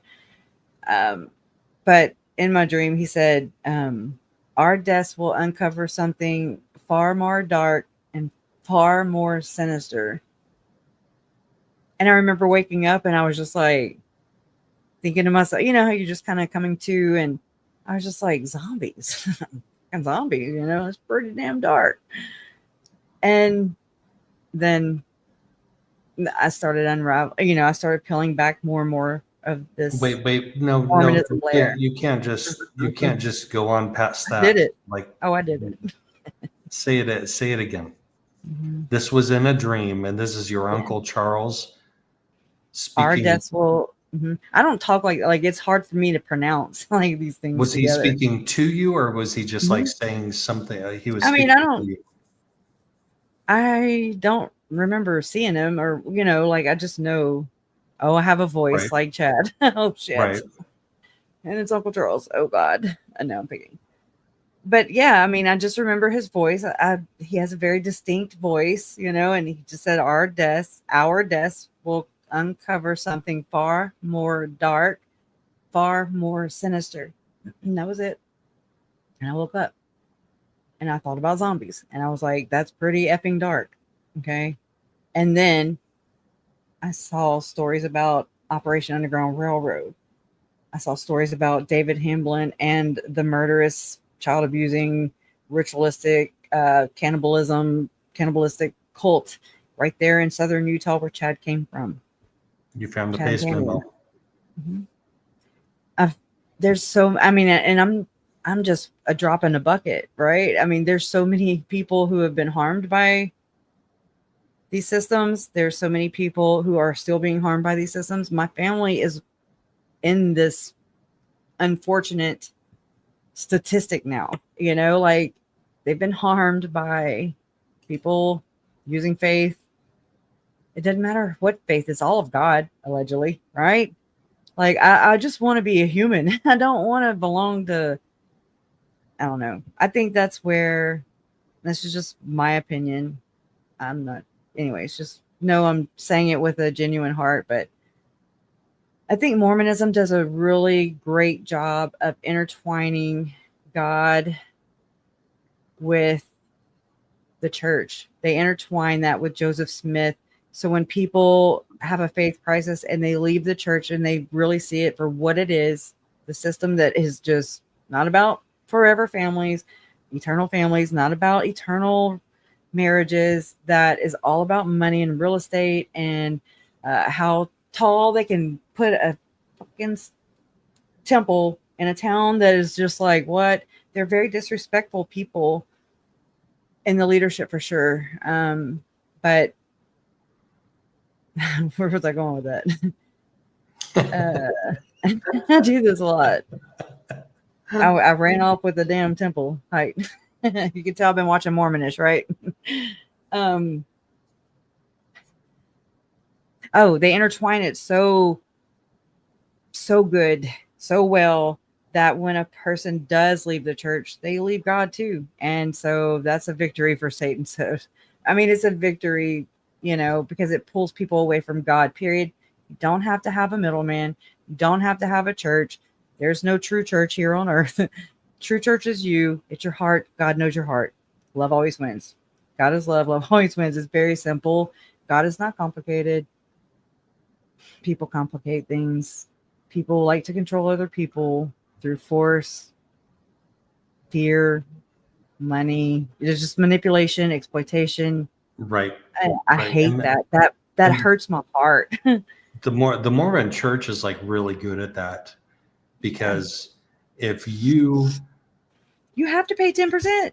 If you if you deny your testimony, your quote unquote testimony, you're an apostate. That the quote unquote the church is true and that Joseph Smith was a prophet of God, if you deny that, then you will be cast into outer darkness for all of eternity. Oh, but if you're Chad Daybell and you embrace that, you will also still be a member of the church. I'm just picking. Yep. I mean, he did for a long time. He was serving in the church. He was serving right there with the bishop. He was a ward clerk. He had keys to the damn meeting house where Alex laid in wait. Another church where Alex felt comfortable enough to lay there and wait until he could go murder somebody, the next victim. So tell me I didn't ask Goel and it was hard for me to ask Goel this investigation in ritual abuse. I was like, he's a Mormon, you know, and I'm just like, oh my God, I don't want him to hate me, you know? And I was like, I just feel like, what if Chad, Lori, and Alex, what if they all drag their victims through that church or whatever, some upside down, obviously inverted ceremony, ritual, whatever the hell you want to call it. And he was like, well, he didn't even skip a beat. He didn't even make me feel weird. He was just like, well, you'd have to have probable cause, you know, like and I was just like, whoa, I couldn't get past just even asking him because it sounded so blasphemous. It is so Mormon, you know, like I'm not trying to poo-poo on anybody, you know, I'm not like, but you have to talk about these things in order to get to the bottom of it. And you have they to get talk really about offended. difficult things. They get really offended. Yeah. And I want to see the church take up for them like I see all these good people take up for the church. I really do. You tired, Joe? A little bit, but one of the most disturbing things about all of this Chad and Lori bullshit and the Mormon Church to me is the fact that they have never one single time did they help to look for them when they were missing, and did they distance themselves from Chad and Lori in an official way ever. No, they threw themselves in it, Joe. I think they obstructed justice, in my opinion. They affected the jury pool in the Rexburg area. They definitely had their hand in this. You just have to kind of, I mean, I don't care. But don't interject yourself either. We need to go over those documents one day, and they do have to do with Lori's appeal in Idaho. And I would love to go over them, knowing what I know now about Curtin McConkie, about the church, about Lori. I mean, just about all the things. When she Sounds went, like we have a plan for next Tuesday, maybe. Yeah, see you next Tuesday. Yeah, I mean, for real. So now we have two choices. We have two videos up. We can continue watching. We can continue watching Nancy Joe, or we can watch your victim impact statement. Oh God. I'd much rather. We're at 3 hours now, so we're gonna watch mine because I want to show you where Megan's part is. I'm sure y'all know though. I wish she was here because I couldn't see her behind me, right? And I want to know if she reacted, how she reacted. I mean, mine's whatever. I like what Dr. John said. It made me feel really good when he said that I humanized Uncle Charles. I brought him to life, and it reminded me of what you say, and I'm just like, how? Yeah, I'm no professional, but I know that. I couldn't, y'all know I can't breathe, so I'm up there, and I'm like, and I'm emotional, and I'm just like, it's so much pressure there. I mean, for me, it was like if I could have gone up there and given myself a little time to catch my breath and just relax, then I would have not been. I mean, my mouth was like turning into a sand pit. I was like, I'm so thirsty. And he was staring dead at me the whole time. And I'm like, when you gonna help? No, I'm not. But he really was engaged. He gave me more like confidence, like, because I would look up at him and I don't know, I just kind of got a little more confidence. Right. He wasn't just like staring off into space. No, it like wasn't weird. It was very engaged. I'm listening to you. And he did that with everybody. And I can't thank him enough. Thank you, Judge Berskey. She's done. Right. Justin B.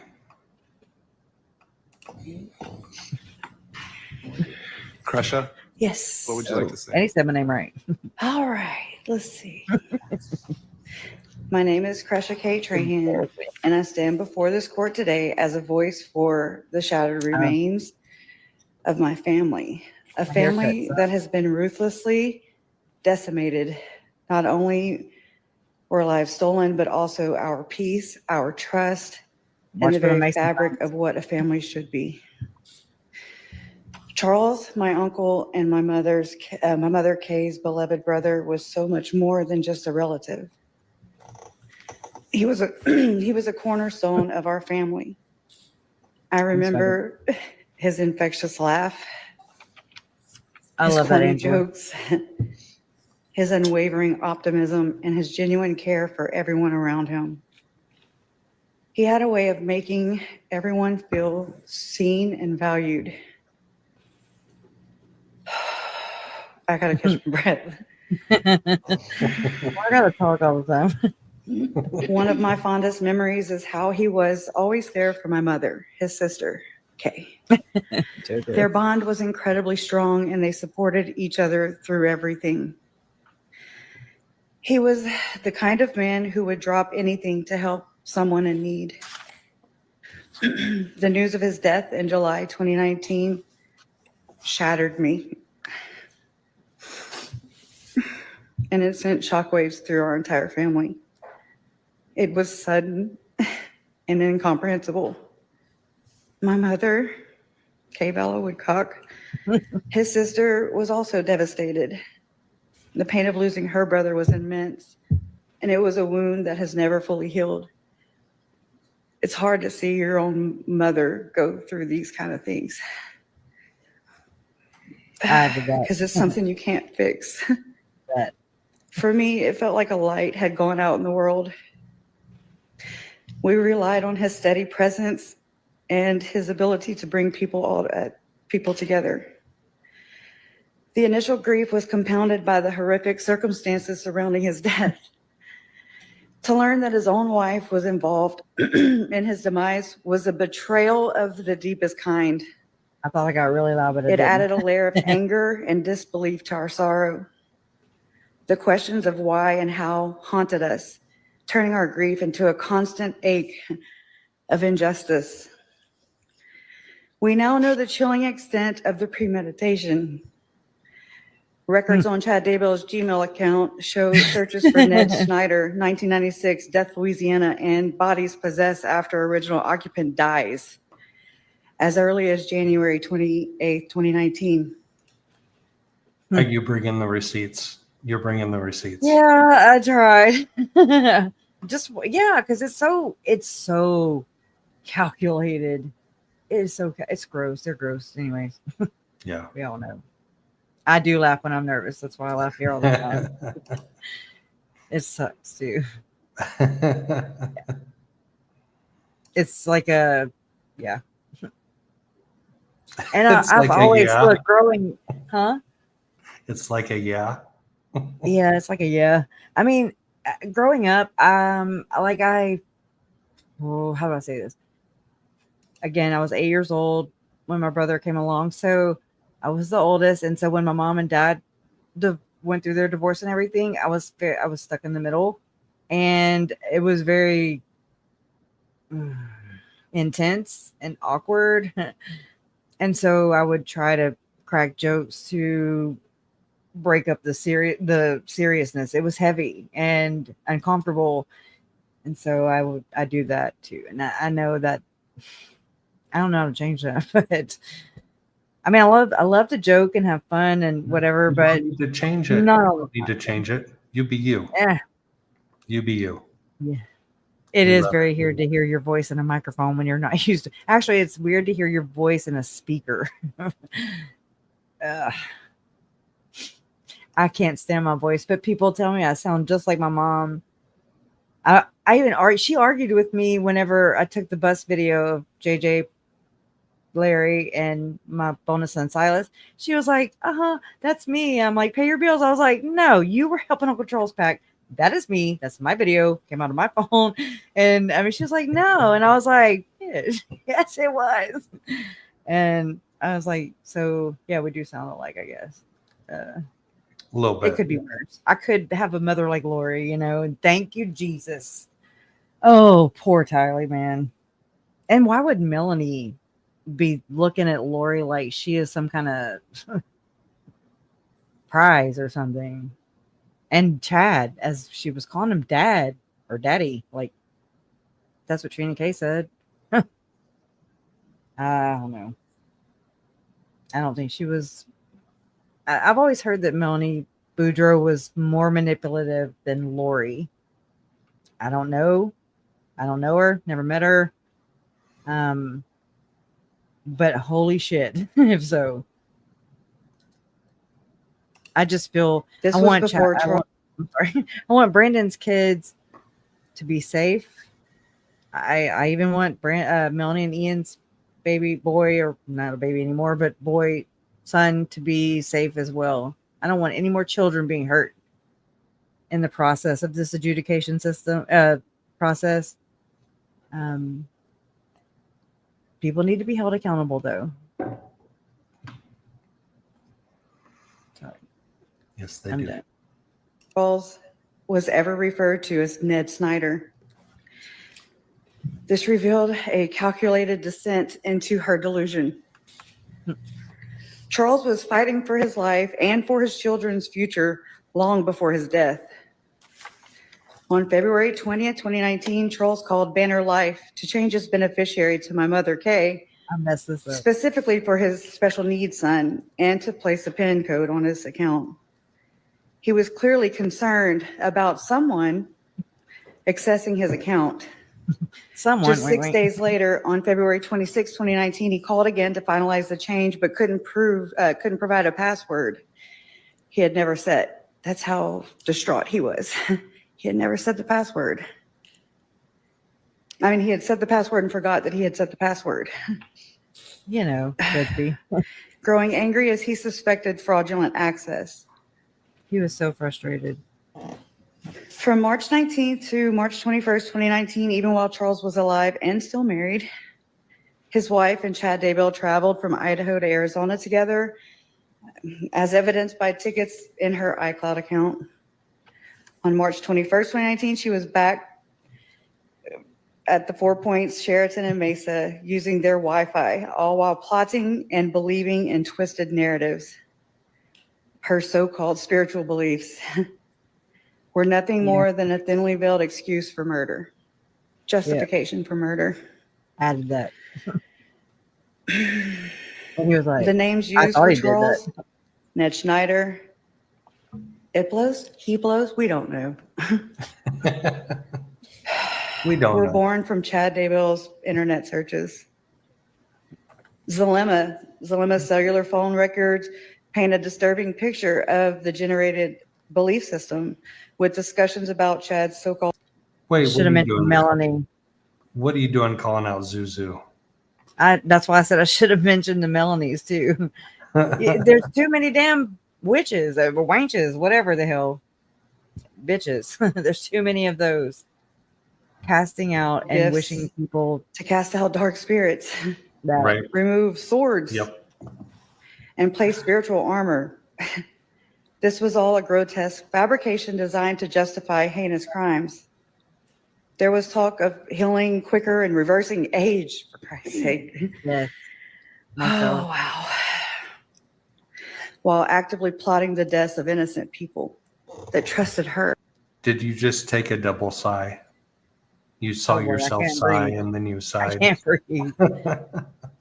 As I'm just poking a cigarette, can't breathe. I have to breathe too, though. Let's all Yeah, breathe laugh together. out loud laughing because it's weird shit you have to talk about. I got that part. Oh, it is just drenched in that. Okay. You can't get around this thing without that. It's like secondhand embarrassment. It's gross. We can all breathe together. And no, Joe, I can't breathe.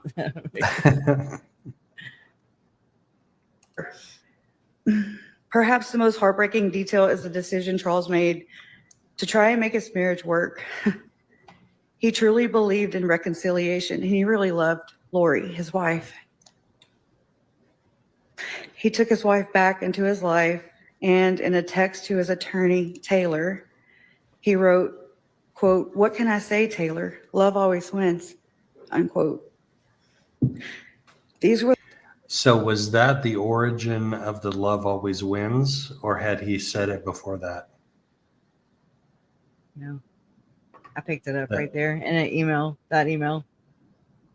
And it stood out to me so obviously. And it encompassed everything about my uncle because, nailed it. Yeah, I couldn't have said it I didn't say it any better. He said it, and then I took what he said and I've applied it. Tried to. And I remember people in some chat rooms, they were like, obviously love didn't win, that kind of thing. And I'm just like, it's not about that. It's like at the end of the day, at the end of the week, at the end of the month, at the end of my life, it's the only thing that matters. And I feel he said it, and I feel like he applied that to his own life, to his own family, to his own children, to his own friends, and everyone that he loved, including his wife, who would be the death of him. Love was the death of him. Or, I mean, I understand people are going to be like, well, I'm not, this is overall at the end of the day, like, it's all that matters. You can't take anything with you. And he was a good example of this. Yeah. And like I told you the other day when we were hanging out, that's one of the questions I wish I would have had to ask your mother when she came up to the microphones for the press conference afterwards. What is it that Charles always said? Love always wins. Uncle Jerry remembered it the last time, I think it was the last time. And Mom's like, oh yeah. I mean, it's like different, we all take different routes, and they don't know where I picked that up at. They don't know. And I don't know if I didn't even ask if it's something he said, because it was something he said. It was something he wrote when he was taking his evil wife back.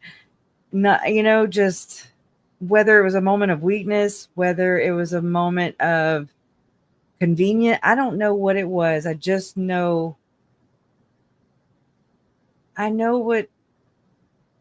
what I like, what my uncle made me like, what I felt like when I was around him. And it was love. It was no judgment, no hypocrisy or I'm better than you. He made me feel seen, acknowledged, like I mattered, valid. He was like the anti-Cox. He was the anti-Cox. Anti-lore whore, yeah. Yep. Yeah, the anti-Cox. That's a really good word. Anti-Cox. Right. Hey, Chris. The words of a man clinging to hope, a hope that ultimately led him to his death. Tylee, my step cousin, was a bright and blossoming young woman full of life and potential. Even though our family connection was through marriage, she was our family connection. I'm sorry. She was always considered one of us. I remember her vibrant energy and her protective nature towards JJ. It reminds me of how I am with my brother Todd. She had dreams of traveling the world and truly living life. She possessed a unique spirit and a kindness that radiated from her. When Tylee disappeared, the initial worry quickly turned into agonizing fear. We desperately hoped for her safe return, clinging to any shred of possibility. The eventual news of her murder was soul-crushing. A stark and brutal end to a life that had barely begun. The pain of knowing her potential was extinguished so violently, it's unbearable. We mourn the experiences she will never have, the milestones she will never reach, and the person she would have become. The world is undeniably darker without Tylee's light. And then JJ, my nephew, my only nephew, was a sweet and innocent little boy who brought immeasurable joy to our family. Joshua Jackson Vallow was born Canaan Todd Trahan. He was born to my brother Todd Trahan and his longtime girlfriend Mandy Leger. Did you see that? Mm-hmm. Did you see how Judge Berskey reacted? Like, yes. Yeah. He's like, I'm paying attention. Like I'm I hearing what you're telling me about JJ. I'm engaged. Yes. You're valid. This is the first time I've ever and I mean, this isn't about me. This is about them. This is about Charles. This is about, and I kicked myself in the ass because I didn't say anything about Brandon. It's just all these things, and you're like, oh yeah.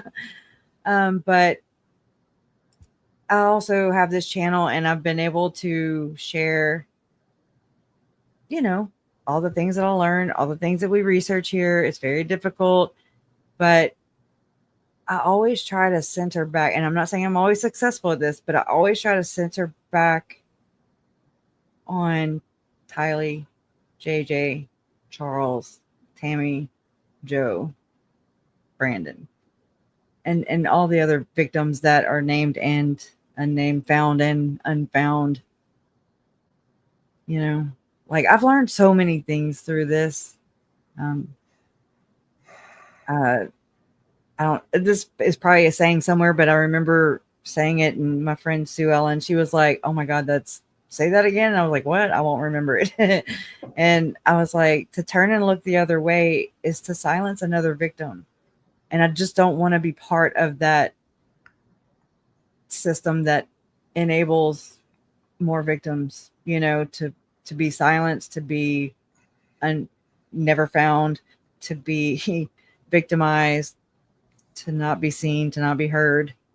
And I think this brings us all the way back to what we talked about at the beginning tonight.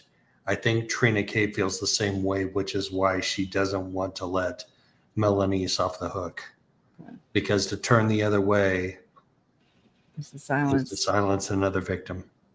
Those 4 little kids, they were so close. They have no idea. And I mean, I hope they don't ever know how close. I don't want but to. I mean, this means that they're still being brought around the Cox family. This 50-50 shared custody. How often does Melanie visit Grandma and Grandpa Cox? I mean, that is serious, scary to me. I just want Brandon and Jenny to not have to deal with the psychopath, narcissistic, in my opinion, biatch. Okay. And like, I don't want Melanie to harm her children mentally. I believe that, oh my God, that's so damaging. Just that in and of itself. And if Melanie was slandering Brandon the way that she did, victim blaming, victim shaming, projecting, what's that? Darvo? Deny. Oh God. Gosh darn it, you're going to make me Google it I again. know. I'm going to have to keep a post-it right here. Deflect, deny, attack, reverse victim and offender. I didn't have the attack part. Attack, reverse victim and offender. Yeah. Yeah. And just to project these weird, whatever, like to demonize them, to say Joe is a pedophile, to say that Brandon is gay, when all the while, you know, Alex is Googling trannies. I'm just saying, but then he's marrying Zalema. It's just weird. I'm not shaming him for that either, but it's just, I am shaming him for Googled it around murders. Okay. And they're like going to the temple, a place of alleged worship. And it is a holy place to a lot of people who they also don't respect. Anyways, while they're judging everybody, and then the bitch gets up and says, "Ye shall not judge me." You know, yeah, ye shall, because ye are in a courtroom and ye put ye self there. Okay. Word to Moroni. Right? Oh, wait, what did I say? Oh my gosh. Don't be like Nephi, will be the front, and the back will say, "You have been told." Instead of, wait, what did she say? I will be like Nephi, and so will you. Anyway, so that's what, anyways. Like, girdle up your loin. Wait, girdle up your loins, y'all. Remember that? Oh my gosh. Oh. Y'all, I haven't shed any tears. That's weird. A stark and brutal end to a life that had barely begun. The pain of knowing her potential was extinguished so violently, it's unbearable. We mourn the experiences she will never have, the milestones she will never reach, and the person she would have become. The world is undeniably darker without Tylee's light. And then JJ, my nephew, my only nephew, was a sweet and innocent little boy who brought immeasurable joy to our family. Joshua Jackson Vallow was born Canaan Todd Trahan. Hooker. He was born to my brother Todd Trahan and his longtime Oh, there. girlfriend Mandy Leger in Lake Charles, Louisiana on May 25th, 2012. He was 10 weeks premature and he had drugs in his system. My mouth was going. I remember pacing the halls of the labor and delivery floor to see what his prognosis was. And I remember praying and reaching out to friends on social media to ask them to pray too. I remember him having tubes and wires coming out of his tiny little body to help him reach stable balance. My nephew smashed my own doubts and fought so hard to come into this world. Mm. And it's no surprise to me to learn how he fought all, for his life to stay in this world. When his mother, his uncle, and his mother's side piece preyed on a 7-year-old autistic boy and snuffed him out. Think about that.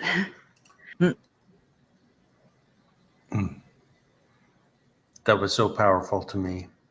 Like just those 30 seconds. Like talking about him struggling to live. He did. And to survive. I didn't and then know. Being preyed upon. Yeah. Yeah. Why did they adopt JJ? Why did she have to, if she knew she's this evil person, she's this sadistic person. Yeah, I guess that's part of it though, huh? I can't even finish that. And he's such a pain in the ass. Like yeah, he's such a pain in the ass. He got to where she said it so many times. He's so big, he's strong. She basically couldn't handle him anymore. She couldn't like manhandle him anymore, is what I'm thinking. Because she said it so many times. He's big, he's strong, you know. He threw a fit on and so I remember my Uncle Charles, whenever him and Lori were going through their bullshit when she left for however many, 72 days, 78 days, whatever it was. And he was at my mom's office / shop, and I was cleaning I was detailing a high top we had, for the fleet. I love to work physical work. It wears me out instead of my mind. And so I remember having it halfway pulled up into the bay, and Uncle Charles is sitting right over there, and he's just like scrolling on his phone. And you could tell, I could tell he was lost in the sense that, oh God, he's had Lori by his side for 13, 14 years now. He's had his family by him, always around them. That's gotta be hard. Just that mere fact right there of just, what do I do with myself now kind of thing. But he never stopped being a dad to JJ. When JJ would start to detach or whatever, have meltdowns, I watched my uncle, squat down to JJ's eye level. He held him by both shoulders, and he just talked to him so calmly, and he stared. He looked him in the eyes. He grounded him. He made him feel safe. He brought him back to this earth. He brought him back here. It's okay. And he was just so soft and kind and calm with JJ. And that's what every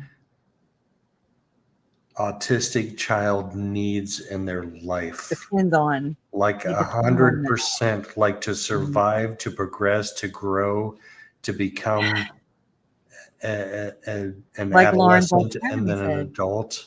Like that's your Uncle Charles was exactly what JJ needed in his life.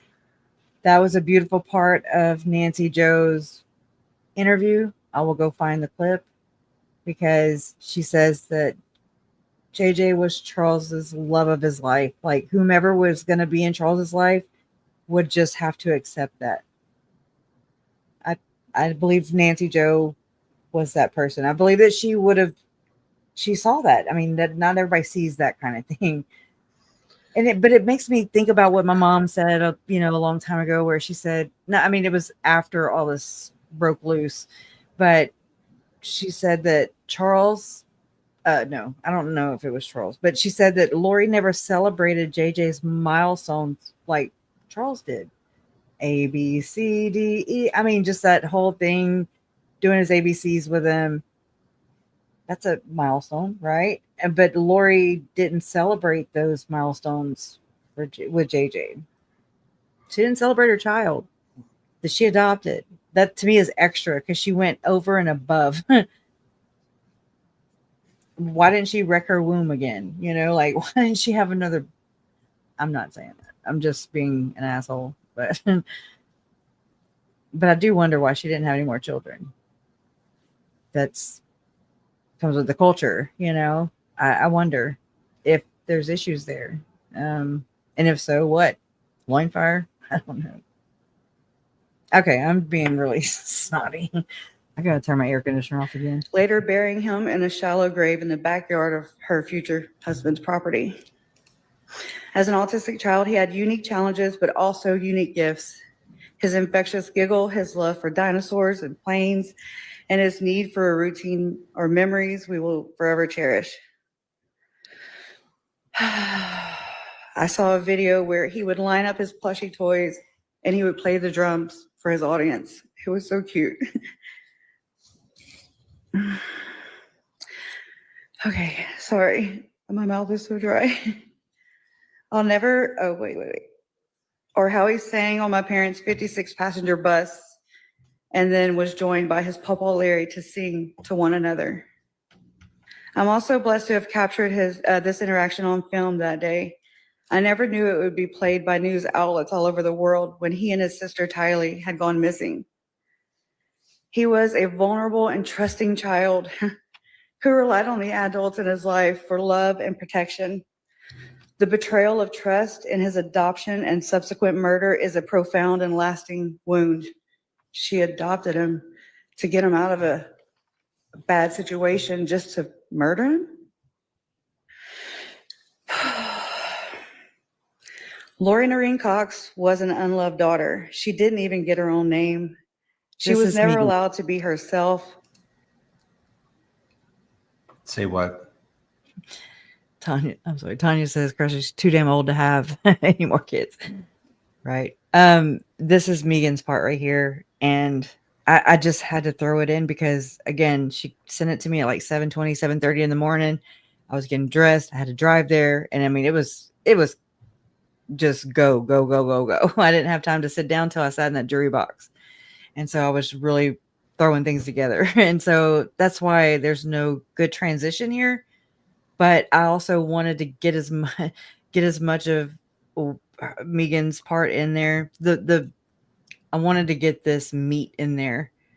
I wanted Lori to hear it, and I wanted it to go in the record. And I didn't realize all that till like all at one time. It was just like, oh, okay. So I kind of was gonna. That's why I didn't say it first. Like, this is for Megan. I didn't want to be stopped. I just wanted to go. Okay, that was Megan. And then I even text Megan after I was done. I was sitting in a jury box. I could see her in the front row. And I was like, girl, I'm so sorry. I didn't do your talk any justice. I mean, it's just so fast and it's so, I kind of liken it to like, it's so noisy in your head sometimes because there's so many things going on at one time. Lori didn't bother me whatsoever. I mean, besides her faces, but you can't fix stupid. I'll just say that. What does that mean?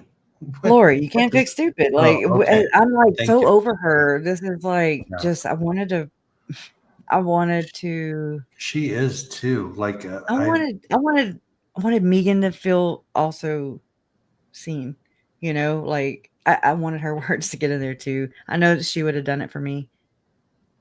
I respect her stay and in love this her. world. I do. When his mother, his uncle, and his mother's side piece preyed on a 7-year-old His autistic mother's boy side piece. and snuffed him out. Think about that. Later burying him in a shallow grave in the backyard of her future husband's property. As an autistic child, he had unique challenges, but also unique gifts. His infectious giggle, his love for dinosaurs and planes, and his need for a routine or memories we will forever cherish. I saw a video where he would line up his plushy toys and he would play the drums for his audience. It was so cute. Larry loved that. Okay, sorry. My mouth is so dry. It was going inward. I look stupid. Or how he sang on my parents' 56-passenger bus and then was joined by his papa Larry to sing to one another. I'm also blessed to have captured this interaction on film that day. I never knew it would be played by news outlets all over the world when he and his sister Tylee had gone missing. He was a vulnerable and trusting child who relied on the adults in his life for love and protection. The betrayal of trust in his adoption and subsequent murder is a profound and lasting wound. She adopted him to get him out of a bad situation just to murder him? Yep, raised successfully. Lori Noreen Cox was an unloved daughter. She didn't even get her own name.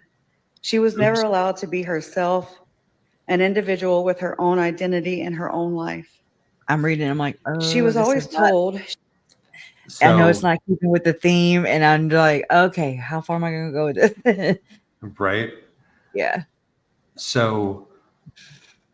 And I didn't know what she wrote. I didn't get to read it first. Like I just. You're reading this raw. This is raw read. I'm like, oh, okay. I mean, and I even saw down the way where it's like Megan is talking about her own abuse, you know, and I'm like, I'm not claiming her abuse, you know, like I was all these things going on in my mind, and I'm like, okay, just wrap that up. Credit Megan, you know, I didn't even say Connor because I was just like, oh, it was crazy. You so know what? I had to conclude, you know, as visceral as Lori's reaction was to Larry's statement, I think this right here may have just as much like emotional impact on her, like lasting, like sitting in her prison cell by herself. She will hear these words. It either resonates or it doesn't. And right. It goes with the rest of the themes that we've learned, that I've learned, how she told Tylee that Tylee was Stacy reincarnated. Wait, am I saying that right? Yeah. And then Chad Daybell's belief, he told Zalema that JJ was going to come back as one of Colby's future children. This is what these people believe. This isn't just the Cox family, in my opinion. This is also the Daybell family, at least Chad, because he said it to Zalema. And so Janice, Lori became Lolly. That's that thing that clicked for me. And I was listening to Megan. It was a live stream that she had did, but I was late, so it wasn't live. And she was what do you call that? Summarizing the trial day that day. And it was anyway, so I'd always heard Lolly at lollytime at iCloud.com all throughout the Idaho trials. But Trina said Lolly time forever. And it at gmail.com. And I was like, huh. And I text Megan and I was like, by chance, do you think maybe Janice told Lori that she's Lolly, like reincarnated, because she came after Lori? I'm just saying. And it tracks with the belief of Stacy being reincarnated into Tylee, and then JJ being reincarnated into Colby's future kid. It's whack, whatever. I'm just saying, like, there's a pattern there. I notice patterns. That's what I do, without even knowing it sometimes. And Megan was like, "Oh, that one's difficult," you know.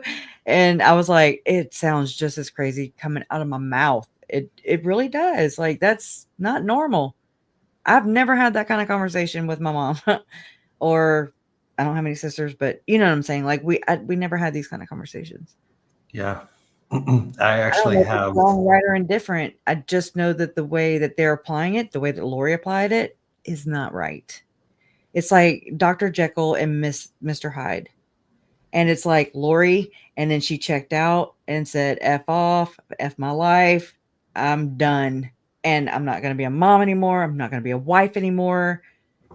And she threw in the towel and she became Lolly. It's like it's like a persona, or I don't know. It also reminds me of Melanie Boudreaux, how Steve Cope said that Melanie went to go stay with Stacy. I mean, Stacy and Melanie went to California, I think, to stay with the Coxes. And he said his daughter came back different, weird.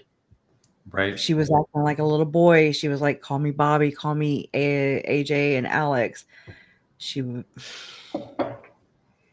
Something's going on there. Okay. She was someone else, living someone else's life. Her mother, in her grief over losing her infant daughter, convinced herself that Lolly's spirit came back to her in a new body. She convinced herself that she never lost Lolly. Hey. But that Hold Lolly on. was so special, she was so sorry. This reminds me of what Rex and Adam are doing. Oh my gosh. Oh yes. Wow. Reincarnation type shit or whatever. What a Same concept. What a connection. I hadn't even made that connection until that. Try being in my brain. It's crazy up in here. I think so. That's what I just kind of felt. Yeah. No, that's okay. I'm going to cuss on my channel. It's like Alex is being born into a new AI body. Right? Ooh. He gets another dispensation. Oh my God. Thus saith the Lord. Told you I'm awkward. I told you. Oh my God. No, that's pretty. Let's listen to that one more time because I mean, that's what it felt like. I never knew it would be played by news outlets all over the world when he and his sister Tylee had gone missing. He was a vulnerable and trusting child who relied on the adults in his life for love and protection. The betrayal of trust in his adoption and subsequent murder is a profound and lasting wound. She adopted him to get him out of a bad situation just to murder him? Lori Noreen Cox was an unloved daughter. She didn't even get her own name.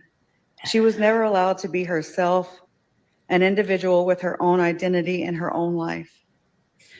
She was always told she was someone else, living someone else's life. Her mother, in her grief over losing her infant daughter, convinced herself that Lolly's spirit came back to her in a new body. She convinced herself that she never lost Lolly, but that Lolly was so special she was allowed to come back to Earth again. And then she was convinced. I could almost hear your brain going. Because I mean, it really does. It's like the same theme.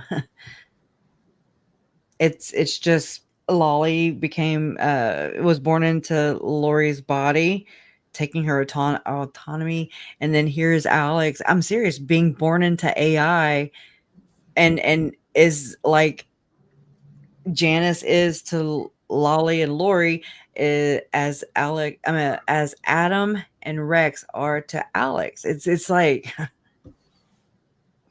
it's mind-boggling. Shit's deep, man. But they just made it deeper. They like voluntarily submitted themselves to making the shit deeper. Yeah. That she was Lolly. Without even knowing. But the reality know. is that Lolly was lost. Oh, wow. The hard truth is that sometimes infants die. And there's no reasoning and no explanation that makes it feel better. Yeah. Sometimes babies just die. But her mother couldn't sit with that. She couldn't accept that. And so instead, she taught her that she was Laura Lee. She taught her that Laura Lee must have had such a special mission that her spirit got to come back in her body. Alex, dude. She was taught that she didn't matter. She was taught that she didn't deserve to have her own name, her own life, her own identity. She was devoured. And then to make matters worse, she was violated. I don't know when or how or by whom exactly, but she knows. She knows what happened. She knows who did it to her. She may pretend that it never happened, but So that part was new to me. Me too. Well, I mean, because I suspect that happened to her too. I suspect she was violated. And I think I didn't hear it in Leah Satili's book because I was skipping around chapters, but I will refresh myself with that because that's where I do believe that's where I remember hearing it. It might have been John Glatt's book, but it was a friend of Lori's that had talked to one of the authors that had shared that Lori had shared with her when they were younger a violation of some type. And I mean, I think Adam has admitted it makes does. perfect sense to all of her behaviors as an adult. Yeah.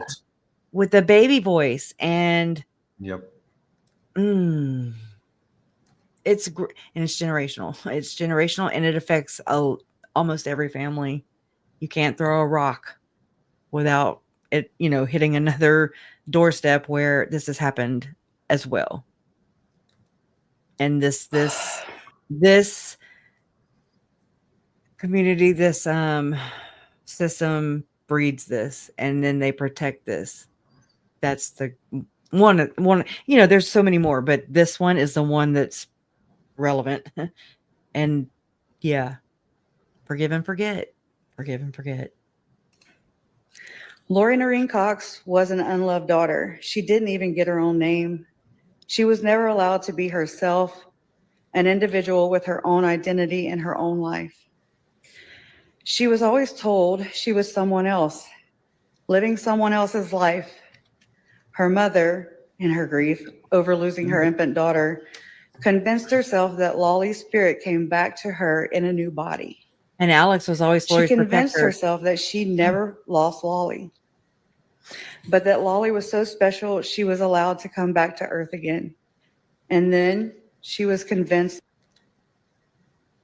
Judge Berskey is not breaking eye contact with you at all. I know. I felt it and I saw it at times. I was like, it's like, that. He's like, God, that girl's mouth is going inside. She needs somebody get her water. Trina K, don't you have water over there? I'm saving that for K. I'm saving the water for K. Yeah. And Mom's like, oh boy. That she was Lolly. But the reality is that Lolly was lost. The hard truth is that sometimes infants die. And there's no reasoning and no explanation that makes it feel better. Sometimes babies just die. But her mother couldn't sit with that. She couldn't accept that. And so instead, she taught her that she was Laura Lee. She taught her that Laura Lee must have had such a special mission that her spirit got to come back in her body. She was taught that she didn't matter. She was taught that she didn't deserve to have her own name, her own life, her own identity. She was devoured. And then to make matters worse, she was violated. I don't know when or how or by whom exactly, but she knows. She knows what happened. She knows who did it to her. She may pretend that it never happened, but the memory of it lives in her cells, and she can't ignore because those feelings come for her, and they find her in the quiet moments she wishes would go away. I know what it. Okay. Judge B is like, wait a second, did you write this or did Megan write this? Yeah. Yeah. The girl in the yellow dress next to the red dress lady. Yeah, we gotta watch your left hand right here. We gotta watch your left hand right here. Uh-oh. I never knew it would be played by news outlets all over the world when he and his sister Tylee had gone missing. Why you didn't go back to his Mason's? Lori Noreen Cox was an unloved daughter. She didn't even get her own name. She was never allowed to be herself, an individual. Herself that she never lost Lolly, but that Lolly was so special, she was allowed to come back to Earth again. And then she was She's in our convinced that buzzing she was Lolly. But the reality is that Lolly was lost. The hard Yep. truth is that sometimes infants die, and there's no reasoning and no explanation that makes it feel better. You know, just personal note, my mom had a miscarriage in between. So I have 5 brothers and sisters. So there's Wow. 6 of us. In between number 3 and number 4, there was a miscarriage. And Okay. number 4, the one that was right after the miscarriage, is the most devout LDS of all of us siblings. Just interesting story, interesting thought. As long as it's not, as long as they're aware of what as long as they're informed about what they are feeding, empowering, basically. That's my thing. If they're not aware, then you just have to do a little, you got to plant seeds, dude, and then just water them. You know? Well, I sent you a text message that he sent me the other day. Oh, really? Well, Yep. yeah. Yeah. I mean, you're doing good. You just can't get aggravated. You're throwing the life raft and you're like, run, it's on fire. And they're like, what? I mean, it's abandoned really, ship. Why can't you just leave the church alone? And you're like, run. Yeah. Because that's what you do. Because of the wonderful things we does. You throw the life vest. You help save others is what you do. Yeah. I mean, as they're saving Sometimes themselves. babies just die. But her mother couldn't sit with that. She couldn't accept that. And so instead, she taught her that she was Laura Lee. She taught her that Laura Lee must have had such a special mission that her spirit got to come back in her body. She was taught that she didn't matter. She was taught that she didn't deserve to have her own name, her own life, her own identity. She was devoured. And then to make matters worse, she was violated. I don't know when or how or by whom exactly, but she knows. She knows what happened. She knows who did it to her. She may pretend that it never happened, but the memory of it lives in her cells, and she can't ignore because those feelings come for her, and they find her in the quiet moments she wishes would go away. I know what it, okay, sorry. I'm going to skip. That was, I'm crediting Megan for that. Here's the final plea for justice. The actions of the defendant have systematically dismantled families, leaving behind a trail of unimaginable grief and trauma. My family, especially my mother and my brother, have endured unspeakable pain because of these actions. We lost a brother, a son, and a nephew. It makes sense. And the lingering fear and sorrow inflicted are a constant heavy burden. I implore this court to impose the maximum sentence possible. The defendant deserves to spend the rest of her life incarcerated, held accountable for every life stolen, every heart broken, and every family destroyed. Her calculated cruelty has earned her nothing less than the hardest consequences. Let justice finally be served for Charles, Tylee, and JJ, and I can't forget Tammy. My uncle Charles's last words to his attorney about taking his wife back were, "What can I say, Taylor? Love always wins." In his memory and for the countless lives impacted by these horrific crimes, I hope that justice for once truly wins. Thank you. Thank you.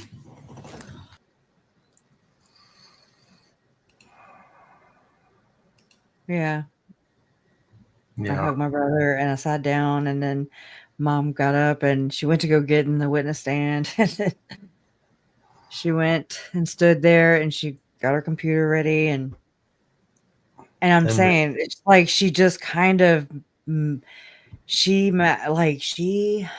strong-armed Lori. Like I don't know how to I'm gonna have to come up with the right descriptors there because it's something that my mom did that I noticed about her, and I was like, it's kind of like I got you now, and but not like sadistic or evil or mean, just like, okay, this is my arena, ding ding, like I don't know, it's I saw like endurance with my mom. I saw what's that other word? Persistence. My mom is very persistent. Okay, for sure. That's how I got to this earth. She's very strong minded, strong willed, strong, headstrong. When she sees something, she wants, she goes after it. She's very ambitious. She's precocious. She's all those things. And I don't know. It was just it was really healing to see my mom face her and get to say what the hell she wanted to say. That was healing all in it. I mean, and same for Todd, same for all of them. And I'm not even related to the Boudreaux and, or Brandon. But it's healing. The whole thing. This has been the most healing thing I've ever experienced throughout this entire thing. I'm so real tired, resilient. Yes. Thank you. Reverent. My counselor told me one, she was like, you're the most resilient person I know, and there's a lot of us out there just like that. Like when you fall, when you hit, when you hit your knees and you're like crawling, and you have like, there is no other choice, right? You only know just to get back up, dust your damn knees off, don't cry, at least not too hard. And then, or you'll do it later, but you just have to keep going. You have to, because you don't know any other way. That's like survival mode. Like you just one foot in front of the other, and you'll worry about all the other stuff later. You've been doing that for 6 years, Kresha. You've been doing that for 6 years, and you got some form of the ability to address it and get some closure. Yeah, this helps me process it. Y'all help me. You help me process this.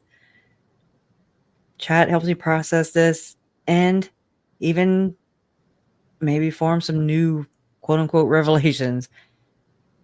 That is very wicked, wickedly similar with the Laura Lee and Adam and Rex, y'all. I mean, I think so. Maybe I'm kind of, I don't know. I think it sounds very similar. Do you really, or are you just telling me that? Do you see that there's like, I mean, no, I want to know, because it's like, I don't know. I really think so. Yeah. No, your statement was healing for a lot of people. Good. Whether you believe it or not, whether you want to believe it or not, your statement was healing for a lot of people, because it brought receipts, but it also brought raw emotion, and it brought your Uncle Charles to the table, and JJ and Tylee. It's like we all have different roles in this battle. That's one really amazing thing to watch. We all have the same goal, but we all go about it different ways. Each way just as unique and just as important. Maybe not understood by, our other family members, but it's like a nod, like, I appreciate what you're doing. Like it's like fighting for family and fighting for justice and fighting for their voice and fighting even for your own voice sometimes in this, like, because it's so, you lose yourself. You do. Yeah. And you can lose yourself in the fact that you're a victim, and there are a bunch of other victims too. And some of the victims are worse off than you are. And all of the victims are worse off than I am, but I still feel for them, and I still know them and love them. and I've grown to know them and love them through you. I've grown to know JJ and your Uncle Charles through you. And your role is different, and your mother's role was different, and Todd's role was different, and Brandon's role was different, and Jennifer's role was different. All needed. Yeah, 100%. 100% all coming together in one beautiful moment last Friday. Yeah. I think so too. I mean, that's what love always wins. That's where it's at. This is love. Sweaty hugs and all. Not always like beautiful and hearts and stuff. It's real, it's raw, it's life. It's life. Y'all. Real life. Your story. Thank you.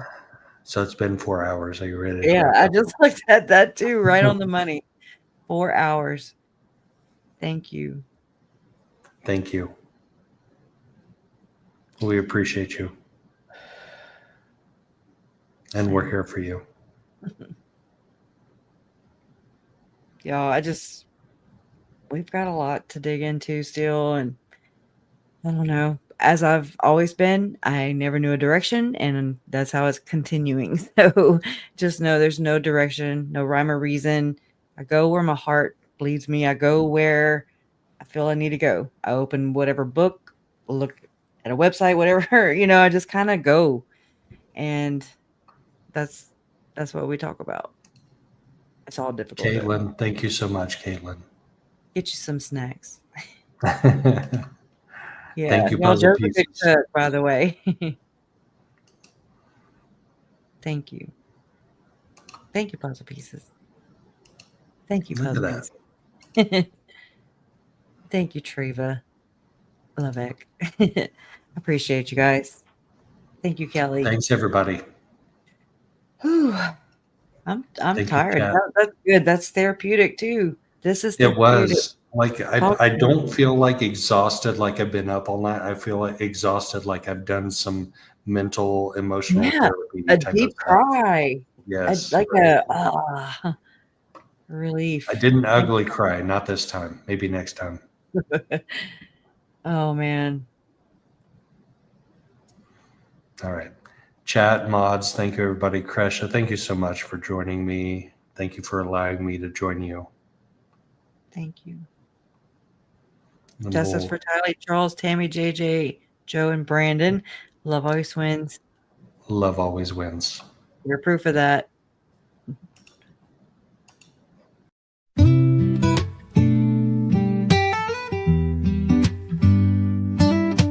Good evening, come and find you a seat. Grab yourself a cup of joe and put up your feet. Let's talk about the latest news and all about true crime. We can make a difference if we put in the time.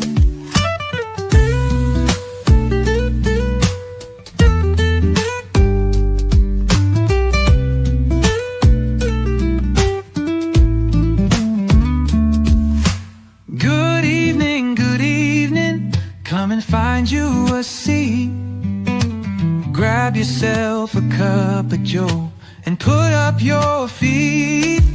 Let's talk about the latest news and all about true crime.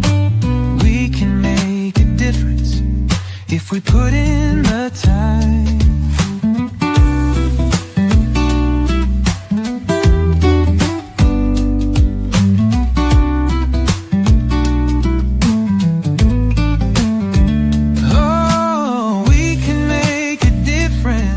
If we put in the time.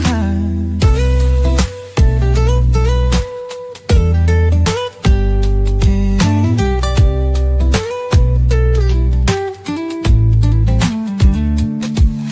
Good evening, come and find you a seat. Grab yourself a cup of joe and put up your feet.